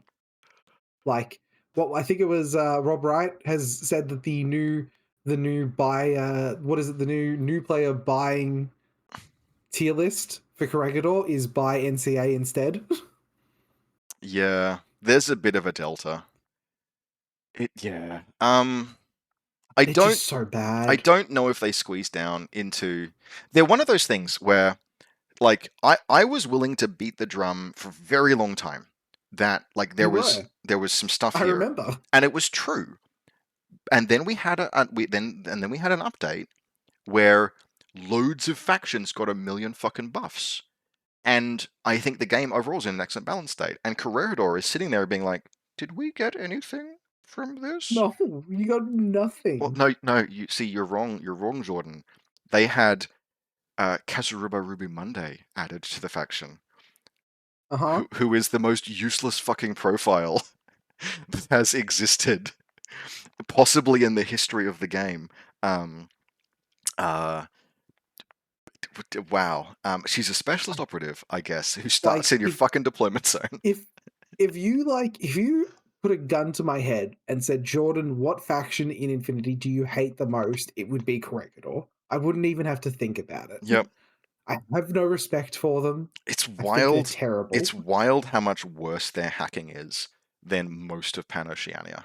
Yeah. Yeah, no, fuck it. Let's make a statement. Oh yes, I got what I wanted. Yeah. We Oh no. Oh no. I think that's funny. Okay, I'm going to say something here on this video. This is a test for all of. At some point, I wanted to do this. At some point during this video, I wanted Yeah. to rank something on the screen that is probably lower than it is. If you are Yeah. listening to this video and you have reached this point, please note that Corregidor are an approximately bottom of C faction. They're very close to Cosmoflot. I would say they're actually probably higher than Cosmoflot. They're about Onyx level, but they're below Svalorheimer. They would under a fair and normal ranking system, they would be sitting in and about this spot. However, I wanted at some point during this video to do just the test, which was the did you scroll all the way to the end of the video, screen clip the final tier list, and then go online to complain about it? If The so, online call us a slur. if so, this Corregidor ranking is your test. But I'm going to do that anyway because I would personally, I would rather play French Merovingia than Corregidor, even though I think I there's would too. plenty of stuff in Corregidor that's fine. Two Massamorans, a Gator, a bunch of random crap. You can vaguely link something. You get McMurder, and then you run out of gas immediately and hope that the Massamorans can press a button before they die because they do not have camouflage, despite being very good in every other respect. Um, on the other end of the spectrum, definitely still the best Nomad sectoral. Oh But god, yeah. Bakunin, Yes. yeah. The Triggerman change does not move the needle on Tunguska that much, but I think Tunguska are fundamentally. If it was a +1 burst multi-sniper rifle, then it would move the needle. I disagree. I think the +1 special die. We'll get to that. Bakunin, where do you think? Sorry, if it was both. If you had both, is Oh, what if I you could mean. choose. Okay, sure. Whereabouts do you think Bakunin goes? Do you think they still belong in A tier? I think so. I think they do. I I think think they might be at the bottom of A tier though, because their hacking gets like eaten alive by other hacking factions. it does, but everything you don't need to build them that way. No, There is a lot of other stuff going on in the faction. The lizard is still like hilarious in terms of like it's just a 64 point, or if you want it 60 point tag. Go with the fucking repeat, nuts. it's a walking white noise Yeah. zone. Um, it, the demonist observant still definitely is a model that exists. I think Oh, because you are not forced to like it's still the legacy of all of the work they put into the Bakunin design. And yes, it was a faction that absolutely fucked when it came out. And then we all kind of got used to it and we figured it out. And then in N5, limited cover is actually a rule that matters. And so linking these what are they called? The ones Riot girls. the pennant no the pennant the observants the Yeah, the Cenobites. Cenobites. Linking the Cenobites is not a get out of jail free card.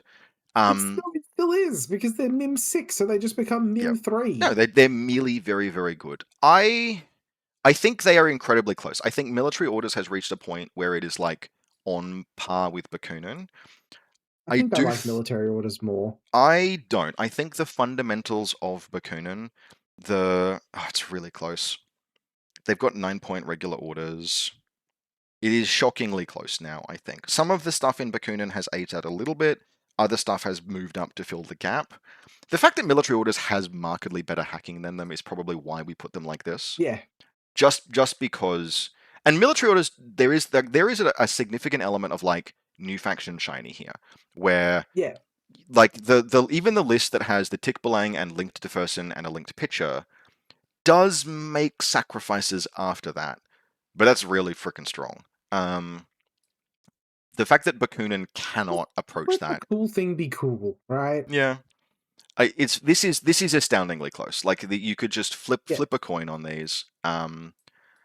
I But I'd like to, but if we make more of a statement, if we have military was orders ahead above of above Bakunin, I think. Bakunin. Yeah, okay. So again, to the person listening to this, rather than To the going Nomad to the player. end, to the one of you that has still made it 2 hours and 46 minutes into the video, please be aware that this is a statement ranking. These two are in practice nearly identically powerful, which is a wonderful thing to say about military orders. Bakunin is a very good faction. Yes. Tunguska. I think they sit just behind Vanilla Combined Army, probably. That's How do you feel? That's not unreasonable. That's not unreasonable. They Because are, I've yep, built a lot of Gusk lists. And your issue with Gusk is that when you need to reach for a gun that isn't one wound, your options are limited. But in yes, exchange for that, you have par excellent hacking. You have actually good hacking. You have good heavy And when I say infantry. Yeah. it's rough, I mean you just put you sigh and you put a Krizaborak in your list. You eat your vegetables and you put the 2 wound BS tac -3 HMG in your list. Burst 5 HMG. Yep. That Yeah. or the Salamander. The Salamander is still a good tag. It's kind of desperate for having tactical awareness back, but it is rather than NCO. But it is a good. That's such a fucking cruel thing to do to Tunguska. Just as a point, the Salamander is still a good tag, but in the faction that's like, yeah, you should take Interventor Lieutenant here. You should do that. In the faction with Interventor Lieutenants, changing the Salamander to have NCO rather than tactical awareness is just fucking like the testicular torsion of balance updates. You didn't need to do that. That was cruel. It was unkind. Like you were being mean to someone who there's just like no reason. There are plenty of factions out there, like combined Nah, army players. I Like disagree. Like no, being mean to being mean to Nomad players is like not fine. not Tunguska. Like being mean to Nomad players is fine. Like every Nomad and every combined army player, I am both of these things. Who is sitting here looking at this fucking shit, being like, "What happened to me? What is going on?" This is like I like this is going this these two here are going to induce midlife crises in like 6 different people. Um, Mm. but it is totally okay to be mean to someone who played vanilla Nomads or vanilla Combined Army. Vanilla Tunguska has never, Tunguska has never deserved that, and the Salamander change was nevertheless that, where it's like, this is a Nomad faction with a good active lieutenant. It's some risk to take a Tunguska Interventor, but you can get these benefits if you do so. By the way, your best gun, you can steals his fucking lieutenant order. Um, this is pretty Nah, reasonable. fucking get testicular torsion. Yeah, Fuck them. yeah. I think this is I pretty reasonable. It might even be like they sit like Kapu Kalki. There are cool fire teams. There is a cool tag. I think Kapu Kalki is better, but then you've got a little bit more midfield, a little bit more defense. And if nothing else, one of the things that Tunguska has is puppets, and puppets still fucking slap. They are three dudes and for Holloman. yep, 3 dudes for 0 points. You can defend marginally better with Tunguska than QK. QK, you got to make Like sacrifices. Janzabans look at Holloman and go, "Fuck, man." I mean, an Azrael doesn't. An Azrael looks at a Hollow Man and goes like, "Yes, I'll take that, please. Burn you to the waterline in one fucking order." But yeah, it's about this. I have had a request, I think, since the beginning of the edition for someone being like, "Please play a game with a Triggerman," and I said at the time, "I'm going to write this down. It's going on the request list, but I am not fucking playing a Triggerman. They are unplayably trash," and that is no longer the And case. now you might. I probably will. I don't expect them to overperform because these are still like 45 point profiles. The neurokinetics one, which I'll probably take, is 47, and I will be extremely disappointed in it because my opponent will throw a smoke grenade and I'll go, oh. Oh, I don't even know what I link him with. Like, it's not Securitate, surely. What the hell do you link a Tunguska Triggerman with? What does he count to as? Securitate. God, is that It it? doesn't count as anything. You Oh, just dump him. You just dump him in your Perseus Hollow Man link and use him as a fucking ARO piece. I guess you can do the stupid Beast Hunter thing where I'm gonna have the Hollow Man run out into the midfield, do stuff, and then run back, and then the idiot can rejoin the link. That is actually how to play it. Because it's a wild card that has no keyword. No type. So you just Yeah. put him. Yeah, you just put him in your Nameric team with Perseus and a fucking Hollow Man. Or Yep. sorry, you put him in your Hollow Man link with Perseus and a Hollow Man Yep. as the third piece, Yep. and he's Yep. got +1 special die. And then you on your active turn you run the Hollow Man out to do something, and then you run them back at the end. Yep, Yep. It's yep. it's that, or like you take a pair of auto-generating bounty hunters for 12 points apiece. But nevertheless, yeah, somewhere like this feels totally reasonable. That feels totally reasonable. Yep. Vanilla Aleph. Womp womp. Yeah. I mean, Speaking of factions that like really wanted something from the update, and CB were like, you can have slightly cheaper Astralis. you can. We have made Deva lieutenants exclusive to you. Isn't Yeah. that isn't that that's what you wanted, right? They're Why are you not clapping? I specifically requested it. oh, I don't know. It's like, yeah, there is like a Marut list is fine. It's okay. Emerald list is fine. Yep, I think that Is having actual smoke better than Onyx? yeah, it is. It's there you can just and they got posthumans and They do have post they've got humans posthumans and a Marut and what's her name Penthesilea and you can fit and all of Hippolyta. yep you can't fit you cannot fit Hippolyta but you can fit Penthesilea, posthumans, a Marut and like three other things and still hit 15 troopers and have a smoke grenade, one Myrmidian to throw smoke for the Marut. And that's a game plan. That is like You've got no, hold on. You don't even need the Myrmidon. You got Penthesilea. She's a smoke grenade launcher on BS-13. I promise you I have better uses for her. But yes, that's a fair point. Absolutely. There are two sources of smoke grenades. I think they fall behind Valaheimer's Winter Force because Valaheimer has like half a dozen different totally viable ways to play them. It's just that, They have half a dozen totally viable one wound ways to play them. yeah, yeah. I think yeah. This is right. This is correct. This is the mathematically appropriate location. This is not a meme placement. This is where they should go. Steel Yep. Phalanx. Steel Phalanx. What do you think? I they feel a bit mono build now because it's basically Agamemnon or bust. Phoenix is still good. There's look, yeah. It's easy to just kind of It's a little mono build. they're an easy faction to kind of forget exists, but the meat on the bones is sound. Like they're a faction that does not care terribly about getting to like they can get to 15. If they don't, they're okay playing at 14. They've got like hang on a second, I'm just gonna give me a fucking moment. They've got AVA2 Lamed rebots and they've got Netrods, and then this is basically like next wave if it was designed several years ago and they weren't complete chicken shits about giving them order generators.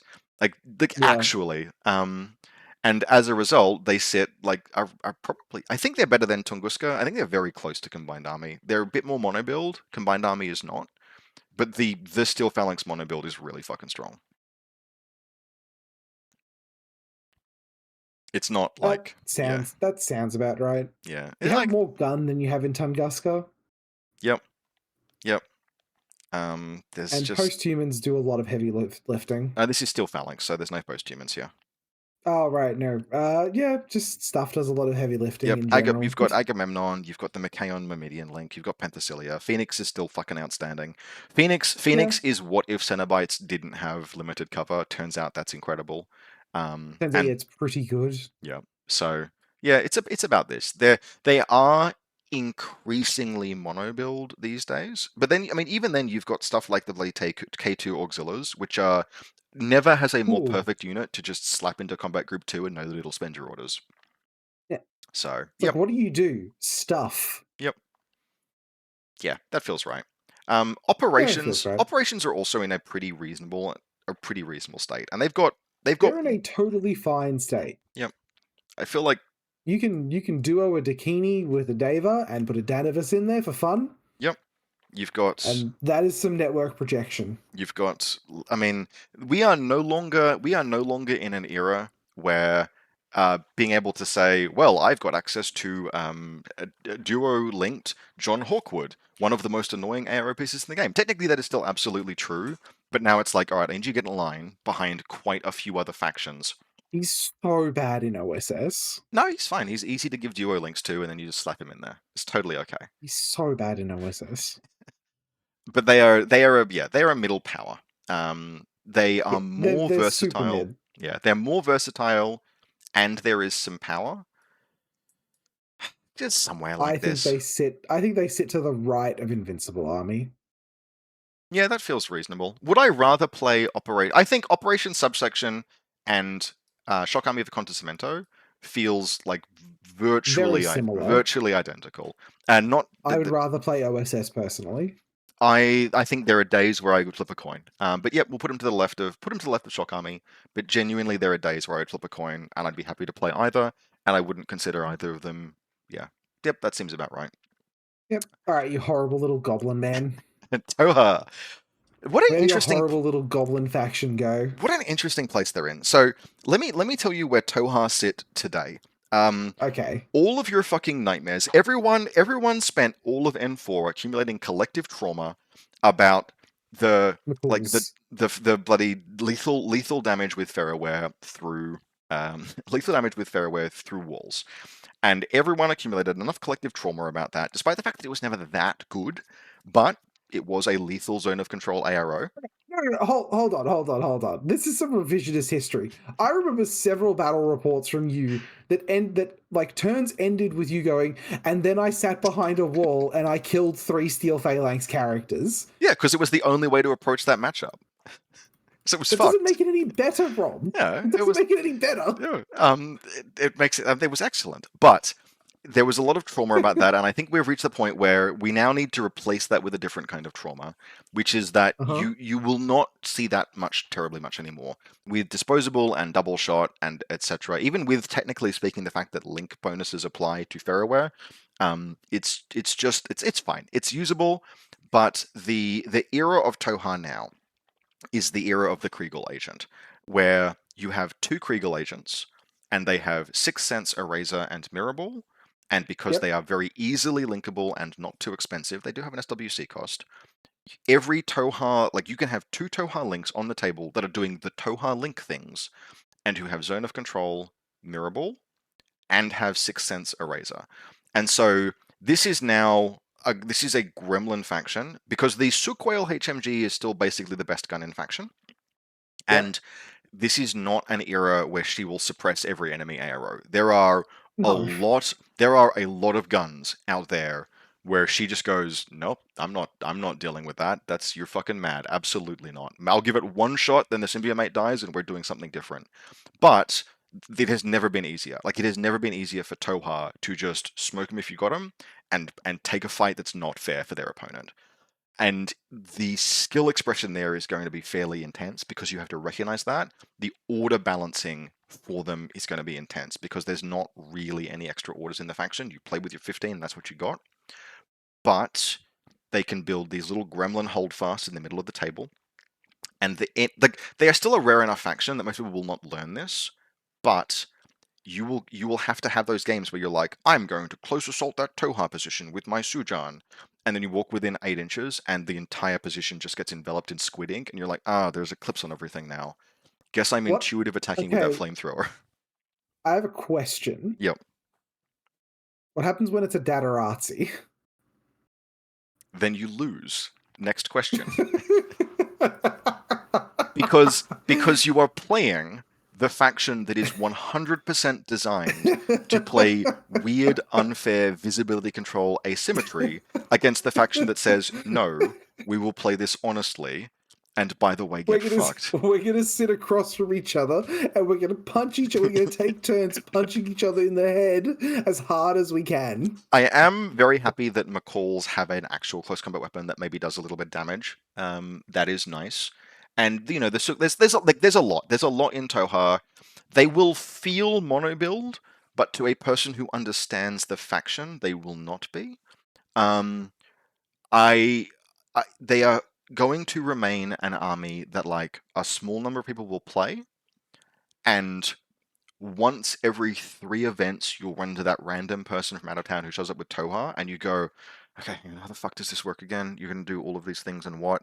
And it's just going to be the experience of like, I thought this was going to be a normal game, and then 14 Eclipse grenades got laid in zone of control.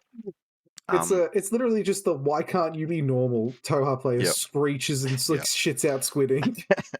But that the fact that they are, bar none, the best visibility control faction in the game. Absolutely. And this is an ITS season where the missions make demands of you, where you're like, no, this none of these are annihilation. They might feel a little bit like it, but I promise you they are not. All of these missions have like the area of interest is one where it's like this is going to be a mild challenge as Tohaa because getting all the way across the table to whatever it is you need to do takes a ton of orders, which they don't have. Yeah. But no other faction can do it. It's like, no, I'm just going to literally just walk in a straight line through smoke until I'm there. Yeah. I haven't Um, actually had a chance to ask Ed how happy is he that countermeasures and highly classified are gone from the I the don't mission know, but I pack. do know that he is very happy that the Kriegel agents are AVA2. Um, Yes. there have been a number of other changes that are a little bit more cosmetic, like the Kielsan getting the fire team keyword is like, that's cute, not great. Like I was the guy who was like, ooh, they changed it. Is it good? And then I wrote a list. I'm like, this is just Nima Satar with more melee, and it is more melee. It is like, but also Nima Satar has an AP Spitfire and is cheaper. You can put Yes. the Kielsan has been happily elevated to acceptable vanity pick, um, Yep. which is So better. where do the horrible little gremlin people go? I think here. Okay. I think they are very close to Varuna. Um, and all of this space is like a close run thing. I think in a Yep. certain player's hands, they don't exceed Steel Phalanx, but they get very close. In the right player's hands, this is this is close, Close. but there will be perishingly few players who learn this. Not that. There is one in Australia. Probably two. There is Um, one in Australia. okay, so who are you sledging with that? Me or Ed? I'm sledging you. Get fucked. You're a Conquest player now. Fuck off. It's true. Okay, so I'll book my CanCon ticket now that you've said that. Good. Yep. Fucking do it. I can't. You, The balance. you say that like it's a fucking threat. It's not. I Oh, want you to rock up to CanCon. the balance in no, I'll book a conquest ticket. The balance in conquest is like 90%, 95% good, and the 5% remaining is fucking egregious. Rob, just play fucking Infinity instead of dealing with spiders. You will be literally fucking spiders if you play CanCon. Well, I need the push to finish my army. I'm still thinking about it. But it's somewhere around here. They are a solid upper B tier. I'm listening to this video. Oh my god, I'm Yeah. so sorry, listeners. Let's pop them pop them between QK and Varuna, and I think that's appropriate. Okay, I like that. That's a Yeah, nice little spot for him. they're sound. Whereabouts is Druze these days? Fucking, is there a spot below D tier? Is it weird that I would rather play Druze than Corregidor? No, it's valid. Yeah, like I respect that. I, yeah. I, I, I honestly respect your commitment to being a fucking gremlin. Because um, again, that is another gremlin faction where it's like, what are you doing? And it's just some weird little fucking dwarf just fucking like throwing pitches in the corner with an X Spicer. they're probably not. They're no. Look, they're not. They're not better than Corregidor, and they're. It's really yeah. No, they're not. They're as much as I look. They've got peacemakers. I like. There's a list of things here. You love a I peacemaker, do love a peacemaker, but but when your premier gun is a bulleteer, yes, it is. There is no way to get a special die on any of these tags. They've got plenty of smoke. They've even yeah. probably got. I'm gonna desperately filter this. I'm gonna select weapons, and I'm desperately clicking on disco balls, and it's gonna show me just Arslan, isn't it? Fucking yep. 35 point disco baller profile. Um, it's probably this. It's Probably. probably this. Like Shazvasti, I'm pronouncing that correctly. As much as Shazvasti is like not a lot going on here, it is still a faction with some sharp edges. And it's a faction with like sound link teams and zappers on things, and a Q drone and an Octifer. And Druze have got actually very close to all of that. I think I would say probably Druze are a newer player that has someone build a list for them is going to have a better time with Druze than a newer player that like randomly stumbles into Shazvasti. Well, because you can like hand someone a Drew's list and go, your plan is you're going to throw these pitches here and you're going to throw missiles at things until it dies. Like you've got peacemakers. Scarface is a tag that can tag his way through a tag, and then after that you are paying more than combined army for your line infantry. But Yep. you've got at least you've got AVA2 Fugazi and Zelen, well, Den McConnelly and Yarn Yarns. There's a flaw to the Yep. faction that is okay, but compared to Shazvasti, they do have to sit below Shazvasti. As much as I would fucking love to put them here, I don't reasonably think we can. If you put them there, that's how we get Rob Wright to firebomb your house. Yep. We've already, I am already at danger of Lockie Carter buying tickets to come down to Canberra because of this Valorheimer ranking. So, yep. All Okay, right. good. I want him to come to CanCon. Where does Ikari Company sit? There's some I feel muscle like there. every time we do this fucking tier list, you talk me up on Akari Company, and then we put them somewhere they shouldn't be, and then at the end of then we get people yelling at us, going, "Why the fuck are Akari Company in B?" Oh no, they're not. There's Yeah, we're being the curve we are grading on. I would say they are probably between Onyx and Aleph. that's fine. Yeah, I think you can do perfectly serviceable things with them. You can run into combat and punch people. You can just barely fucking gunfight. But you don't. The difference between like Onyx, the top end, like the cool shit, the theoretical game plan that you talk to yourself about while you're jacking off in the fucking shower or something, being like, "This is going to be the best," in Onyx is incredible, right? Like the hypothetical masturbatory game plan of Onyx that involves Umbra Samaritans entering Just market Rob, states just say Magical Christmas Land, okay? is yeah. Onyx's magical Christmas land is significantly more magical than Akari's, but then you build an Akari company list and it's 15 troops that will come and fuck you up. Um, Yep. and like one ninja plus one special die, tactical tac bow, who's desperately hoping to press all of the buttons once the dust is settled. Yeah, they're about this. They're yeah. About That is there. fine and sensible. Okay, Starco, are they better or worse than US Ariadna? I don't know. I know like two Starco players who are really happy they came back, but Yep. they can't ever explain to me what's good about Starco. They're like, it's basically a Nomad sectoral. I'm like, is it? Um, it's got riot girls. Sorry, there are two things that Starco players say when you ask them what's good about Starco. They're like Riot Girls, which were good in N4, and they're like, oh, but linkable now, and that's it. I believe there is a third thing. Oh Okay, God. Okay, hang on. is it like them? Are they just like singing like the Avengers theme? It's the Anaconda duo. Shut the fuck Yeah, up. sorry. Shut the fuck up. Yeah, that's fair. That's fair. I'll own that. I'll own that. Um, there are Fucking there are solid pieces. fucking Yep, that's fine. That's fine. That's fair. I'll own that. The fact that Merovingia can harass link an Anaconda around like actual troops is genuinely kind of interesting. One of the things that I would play if I played Merovingia, but I'm not taking two fucking Anacondas. Even I am not that much of a glutton for punishment. Like you can run an Anaconda and because it's a someone told me this. Are they lying to me? Fucking they are. Damn it, it's a duo. What's the faction? You bastard. Someone either this got changed or I got lied to. What is the faction that can harass link an Anaconda and actually make it function? Is that actually Starco?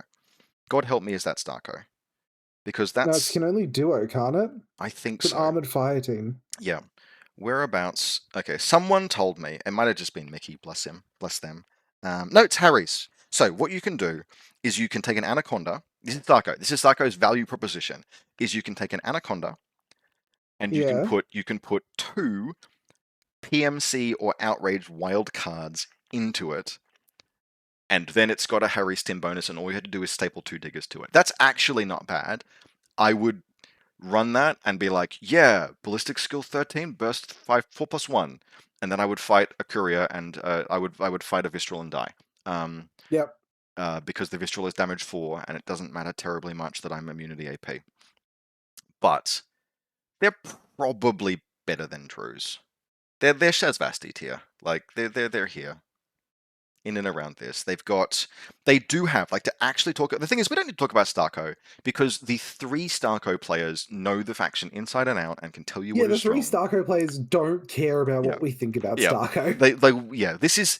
I don't know why we're dwelling on this because there is no one in the audience who needs us to tell them about Starco. So fine, they're next to Shazvasti and perfectly happy there. They are probably very marginally better than Shazvasti, but it's very close. Okay. It's this kind of thing. We'll go like Sure. that. because the Chazvasti players will find me and kill me. Dashat Company is another that has fallen a very long way. They just Yeah, I the, remember you had them like up in like near the top of B last time. there, yeah, and there was a time, but the being the discount value and therefore I can afford shit. Just so much stuff in the game has cool things going on now where it's like, no, I can And afford is this, cheaper. and they're not discounted anymore. Particularly the emergence of vanilla Haqqislam as I'm just you but better. Like genuinely, like Dashat Company, Yeah. it is very difficult to build a Dashat Company list. It doesn't just look over the fence at vanilla Haqqislam with like their hot significant other and their three perfect obedient children. Like this comparison is The Simpsons and the Flanders. It's that bad. We're like Ned Flanders, except that he's vaguely Abrahamic and deeply forgiving of the complete idiocy of his crime-ridden like idiot neighbor. This is the Simpsons Flanders comparison, and so I think for that reason, nope, Woe nope. be upon you. I've depicted you as the soy jack and me as the Chad. Yep. They're next to Akari, I think. Okay. It's you can build a list like they frankly they fight just about like they've got McMurray. They fight if they want to nearly as well. You can do some cool memes with them. They're probably You a you little better than you Akari. rock up to a game, you put your headphones in, you start playing fucking Russell Crowe's fighting around the world, and you Yep. just start having a bit of a slugging match. Yep. Like there are changes to them that have been positive, but for example, the presence of the Alpha Seed Regiment in this faction, who now has Albedo, is like not materially moving the needle. There is something interesting with Odalisks, but even that is like, really just It's a really lot. reaching. Yeah. Yeah, So you're really reaching and you there. you don't have the wild cards to windmill slam a gun into an Odalisk fire team, so it ends up being like Miranda Ashcroft, and yeah, it's around about kind of bottom C. I'm willing to accept reality on this now. Slightly better positioned, although not necessarily by a ton, is White Company. Do you have a take on White Company? I don't like them as much as everyone else seems to.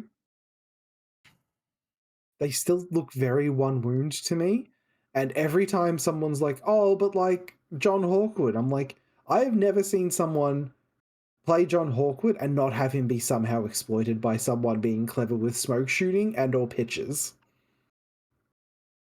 Yep, and he's not. He does count as And he's so not an active turn piece. he does count as a Fusilier. You can build the Yes. Sixth Sense. Just don't put a Fusilier hacker in the link team. You You just don't do that. you can build. We've learned that lesson now.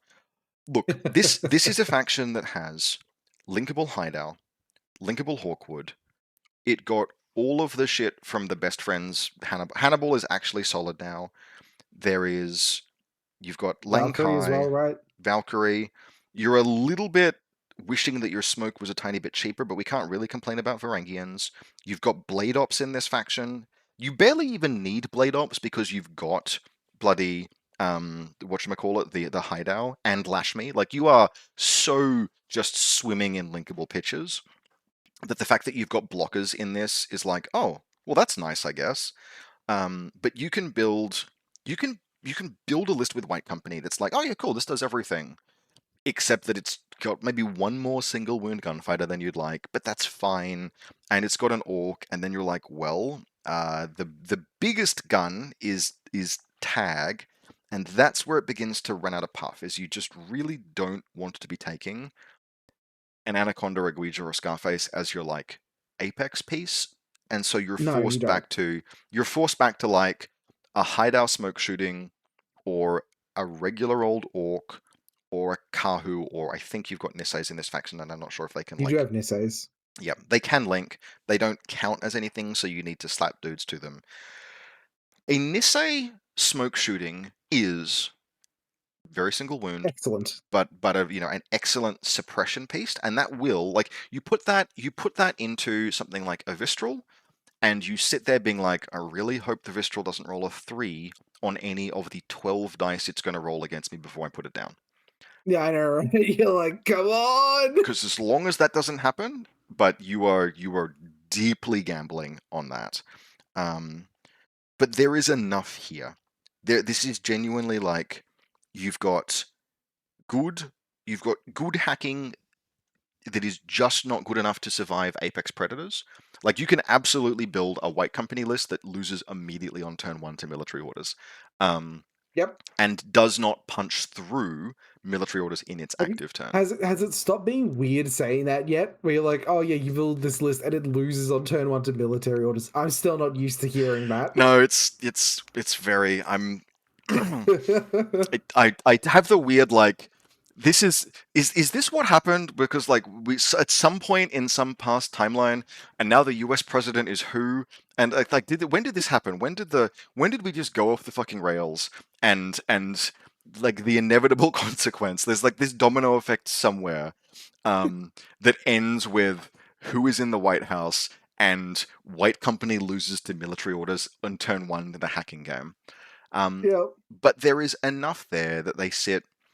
I think probably like it's around it's to the left or to the right. I feel like having a Contosamento flanked by operations in White Company feels about accurate. That feels appropriate. Yep. O12. Now you had some fairly bullish takes on some of the O12 stuff, didn't you? Really like Vanilla Row 12. I think they're like consistently horrifically underrated as a faction. I think N5 has really helped them a lot. The fact that the Gamma became like a really good option for your lieutenant in a second list, like Yep. comparable to the Zeta, if not quite on the same level as it. I think Varangians got better in N5. Like the duo ability helps them if you need to sort of definitely get down the smoke. Otherwise, you start them on either side of the table and do impetuous moves with smoke. Yep. I Epsilon think the is list good. fills out. Yeah, the Epsilon's excellent. I think the list fills out really naturally. Um, feel bad for Cyber Ghosts. It's not a good day to be a BS11 hacker throwing out a single picture, but such is life. Yep. Yep. They are not Cool. a hacking faction, but they They're can not. do look, if nothing else, you can just reach for the ult. You take some repeaters and you reach for the 13-point Kappa hacker and you put it as Yep. far back into your deployment zone as you possibly can and Yep. go, I've got some hacking. You better not run a tag into my you better not run a Sujan into my deployment Like zone. it's basically fucking pointless to try putting them in loss of lieutenant as well. Ment agent It's servicing. actually Yep. almost pointless. Yep. It takes so much effort. It's so much effort to try and put them in loss of lieutenant. I mean, you go for the lieutenant kills because the lieutenants are The valuable lieutenants are excellent. and Yeah. powerful. You kill them because they're a good piece, but you don't expect loss of lieutenant particularly often against O12. Yeah, I Yeah. think I think what has got me particularly like no, there's things here, is that the Firebat is finally worth. That's good. It's a good piece. And because the Zeta is thoroughly optional, you can build O12 lists where you're like, no, I've got my one space in the deployment zone to hide a Silhouette 7 model. Yeah, the Firebat goes there. And it isn't Yeah. even particularly easy to put down in active turn because, unlike, say, the GoPod, for example, it's got +1 special die ballistic skill attack. And it doesn't have bad ranges, not really. It does not have bad range bands. So Yeah. it's always going to be firing back, usually 2 dice on 13s ish. And it just becomes difficult to put down at that point, which is Yeah, rare. definitely. It's armor 4, and it's like 36 points. Not fine. 36 points is probably about right, but it's a 0 SWC gun. You can just about accommodate it inside the faction. It gives you like spikes of like I'm going to push forward and get this kill, which is something that actually frankly having a predator element in O12, because like God knows I have written O12 lists where I'm sitting there being like, well, I've got some reasonably on lock gunfighting, and then I'm kind of using something like roadbots to attack with, and I don't want to do that. Like, Yeah. roadbots are awesome, but the utility of the roadbot is in all of the, like, it's a gremlin. It's kind of like this hybrid rapid offensive unit gremlin piece. It's got a Yeah. riot stopper. But if I can, and this is the big if I can just get around the hacking network, because God knows that's still going to stop a vehicle, the Firebat gives you punch I think you at can distance. because you've got Varangians. Yeah, yep. You need to just put a Varangian in group one and be like, you have to run across the table and punch the repeater. Your job is to kill the Moran on the rooftop.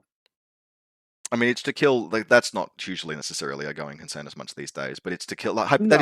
that's the use case, or it's to find and kill the deployable repeater that a Trinitarian Yeah. has mind laid somewhere. Yeah. Um, so Just yeah, like you've got two of them usually. You can sacrifice one of them to do that. yep.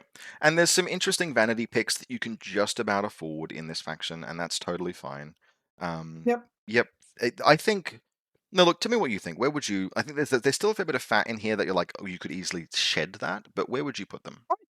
I think I think they're at the bottom of A. I think that, like I said, I think they're just criminally underrated as a faction. Also, they got the blue coat disco baller in the update. That is pretty good.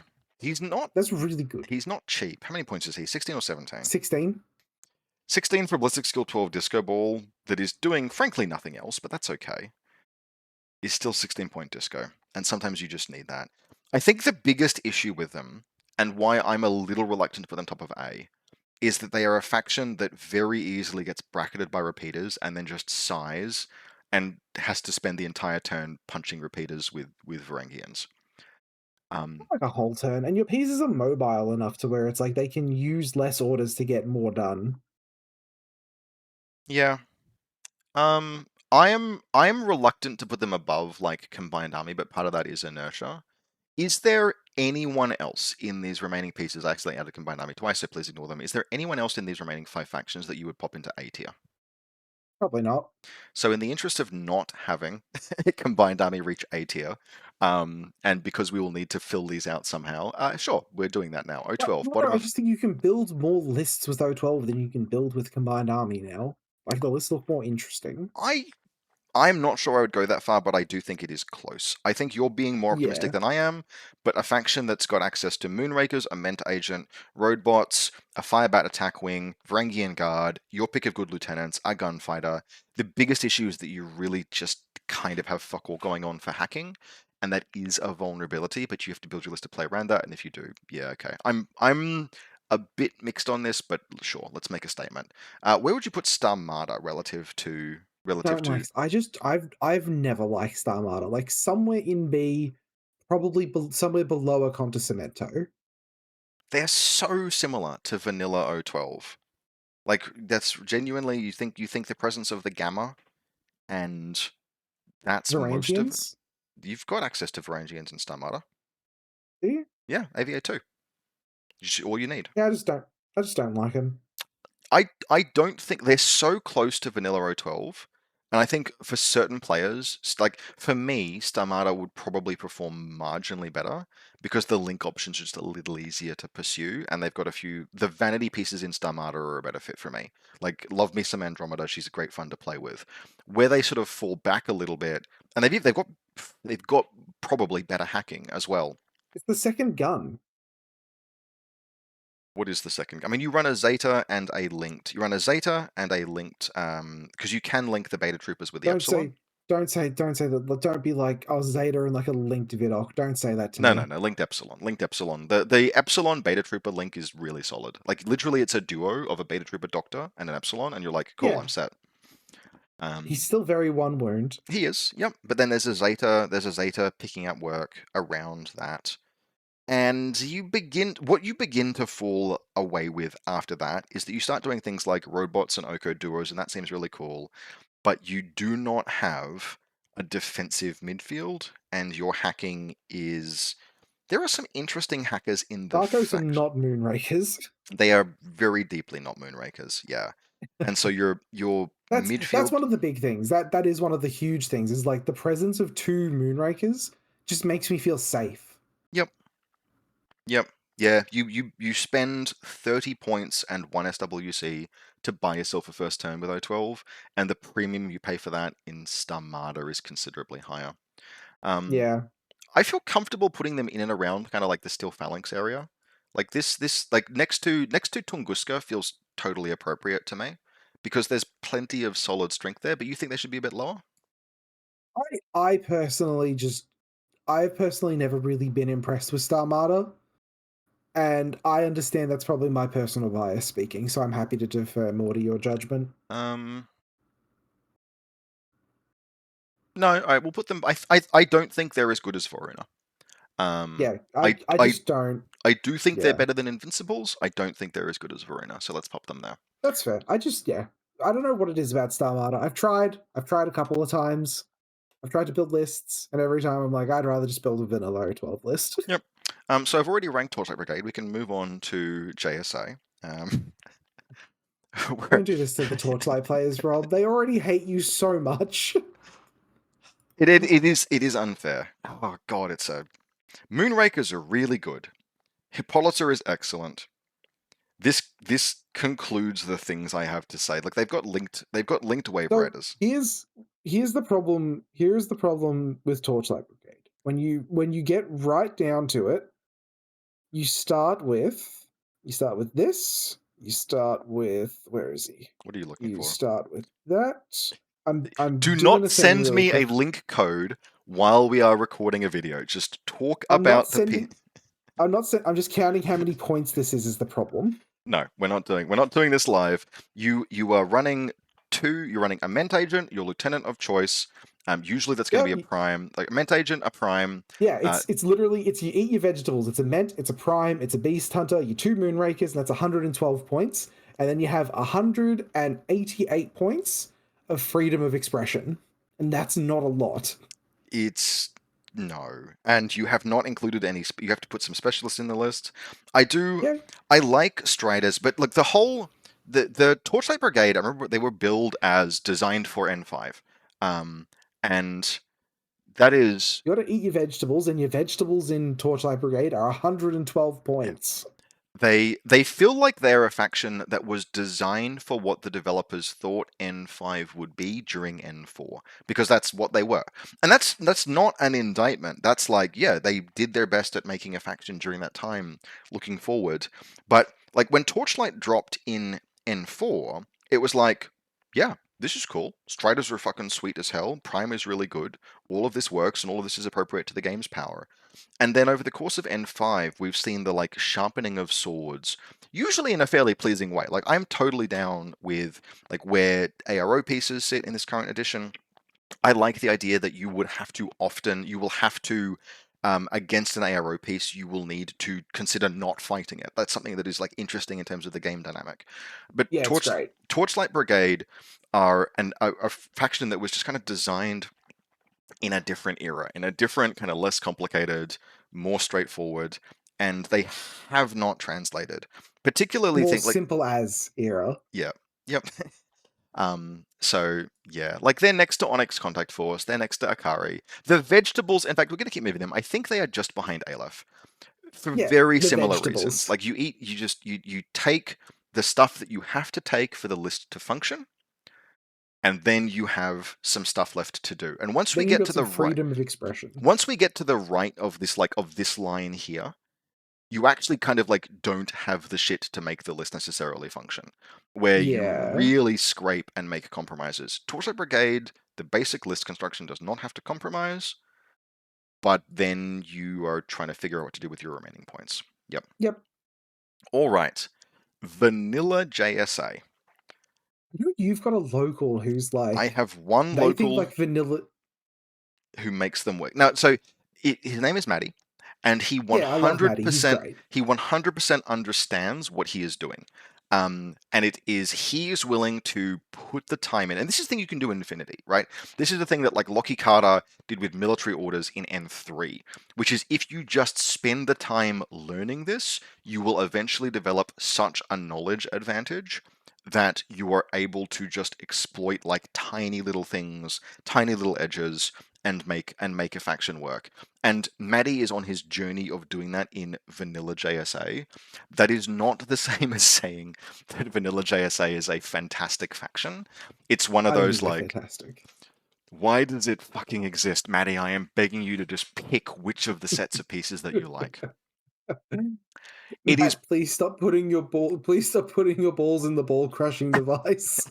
it's the like the that's right, it goes in the square hole. Like the just that's how I feel. Like just Maddie, just pick like either of the two other factions and you get like sharper edges. Links. Um and he's just like, nope, it goes in the square hole. and he genuinely makes it work. He does. I think they are sitting He's such good quality. probably around like torch. They are on the far side of the Torchlight Brigade divide, Yes. but they The are ahead of Delta. Dashat. Ultimately, They're on the far side of the vegetables yeah, delta. but they are ahead of Dashat Company because despite everything, the good shit in JSA is good shit. Yes. And so like this is a It's faction not with leftovers. Dashat is yeah, holy fuck. Oh, what a take. What a deep cut.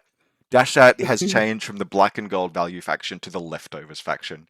Yeah. God, yes, we're just reheating that shit in the microwave.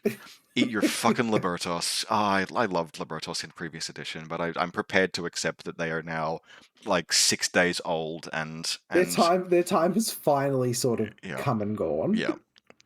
And there are people who would sharply disagree with that, but the Libertos is not. It is a adequate defensive element. Yep. Now, Shinden Butai and JSA Oban are the remaining pieces that we need to rank here. What do Um, you think is the best sectoral for JSA? oh, this is really challenging. It is. I, Because one of them loses to hacking and one of them doesn't. which one do you think loses to hacking? Shinhan Butai. Why is that? Because they're vulnerable to hacking, whereas Oban can just sort of go, they're under camo markers, get fucked. Oban run a lot of heavy infantry in my experience, like a lot. Both of the factions do. Yeah, but like you're not like reliant on your Shikami to do everything because you have only Warban, you have all your other stuff.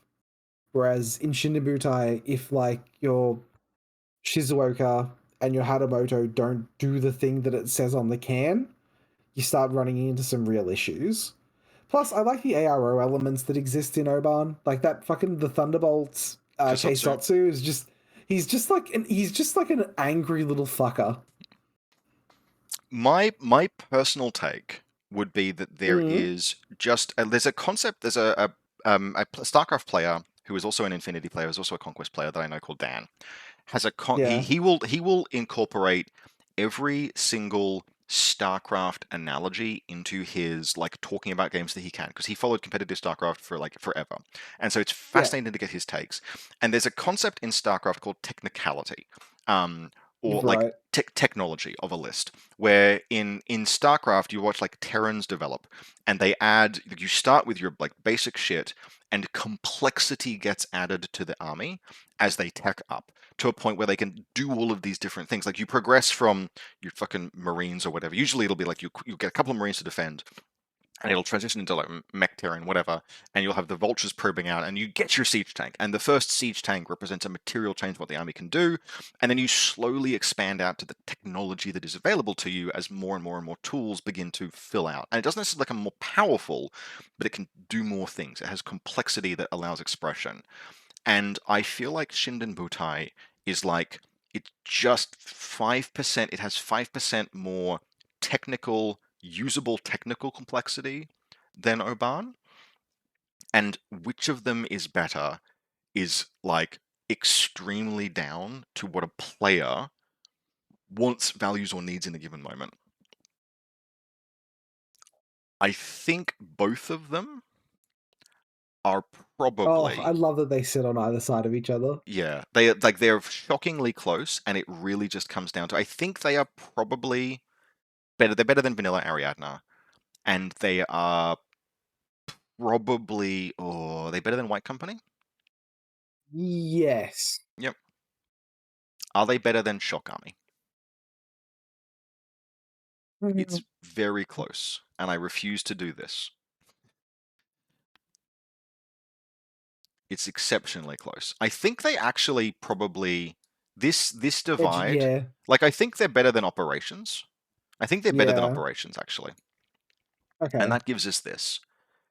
And that also, pleasingly, puts us with PanOceanian faction at the bottom. Now, to finalize this tier list, we need to, as best as possible, produce something resembling a balance curve. We need to, I think we need to pull a few things out of D tier. Maybe one. Can I move? Get the French out of there. Can I, Get the let's, French out of yeah. there. All right, we can move the They've French in. earned it. We can move the French into C tier. Yep. We can. Do we move Corregidor into C No. tier? So I don't want to, but I understand if you will. I fucking hate Corregidor. Do we move Shazvasti into C tier? Probably not. No, I Has think has Lockie Carter sent you enough list codes to where you think you should... I don't want to move anything else into S tier. I don't think both of these are No, very close, but I don't think either of them makes it. I don't think so either. I think there's too much like pokeability in them. Yeah. This is not a I think our S tier is perfect. yeah. I am incredibly uncertain about this Yucheng. I've let you talk me into it, but this is I've been 100%. very bullish on this one. Yeah, this is the I'm willing to you've let me put next wave down the very bottom of B, so I'm prepared to accept that this is your take. And I think in time, I think there's a chance we will see this. I could see it. I'm not willing to put Haqqislam at in the bottom of S tier yet. You would get absolutely torched if you put them in S tier, I think.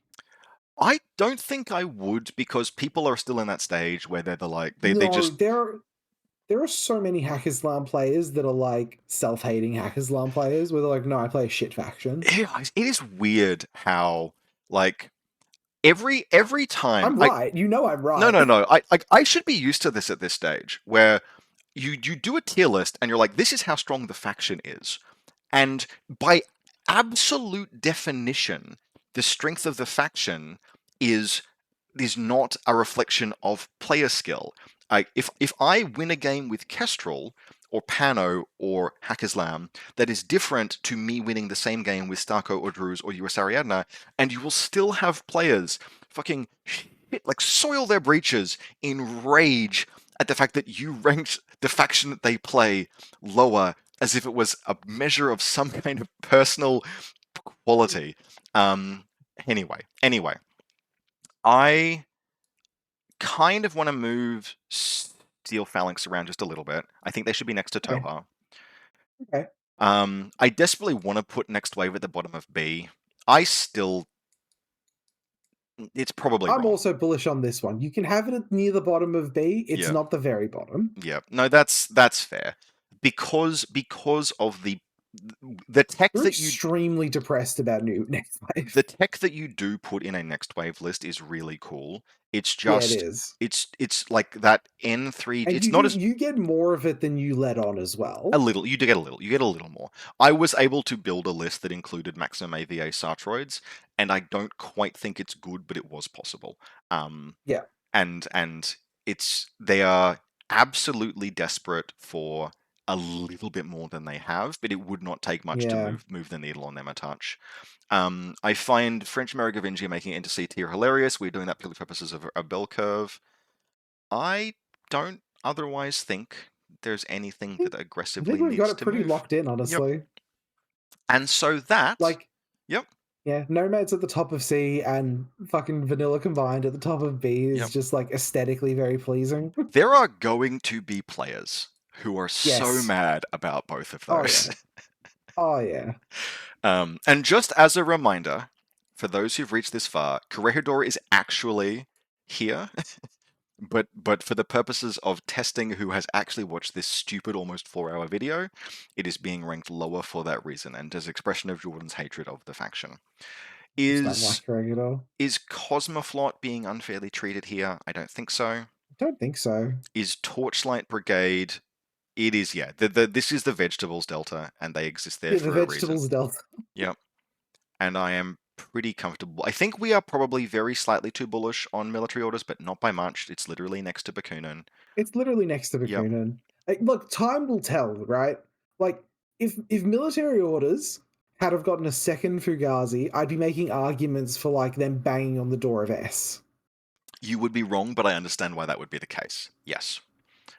Like, No, I think we've got it. I think it's think perfect, and no further work needs to be done.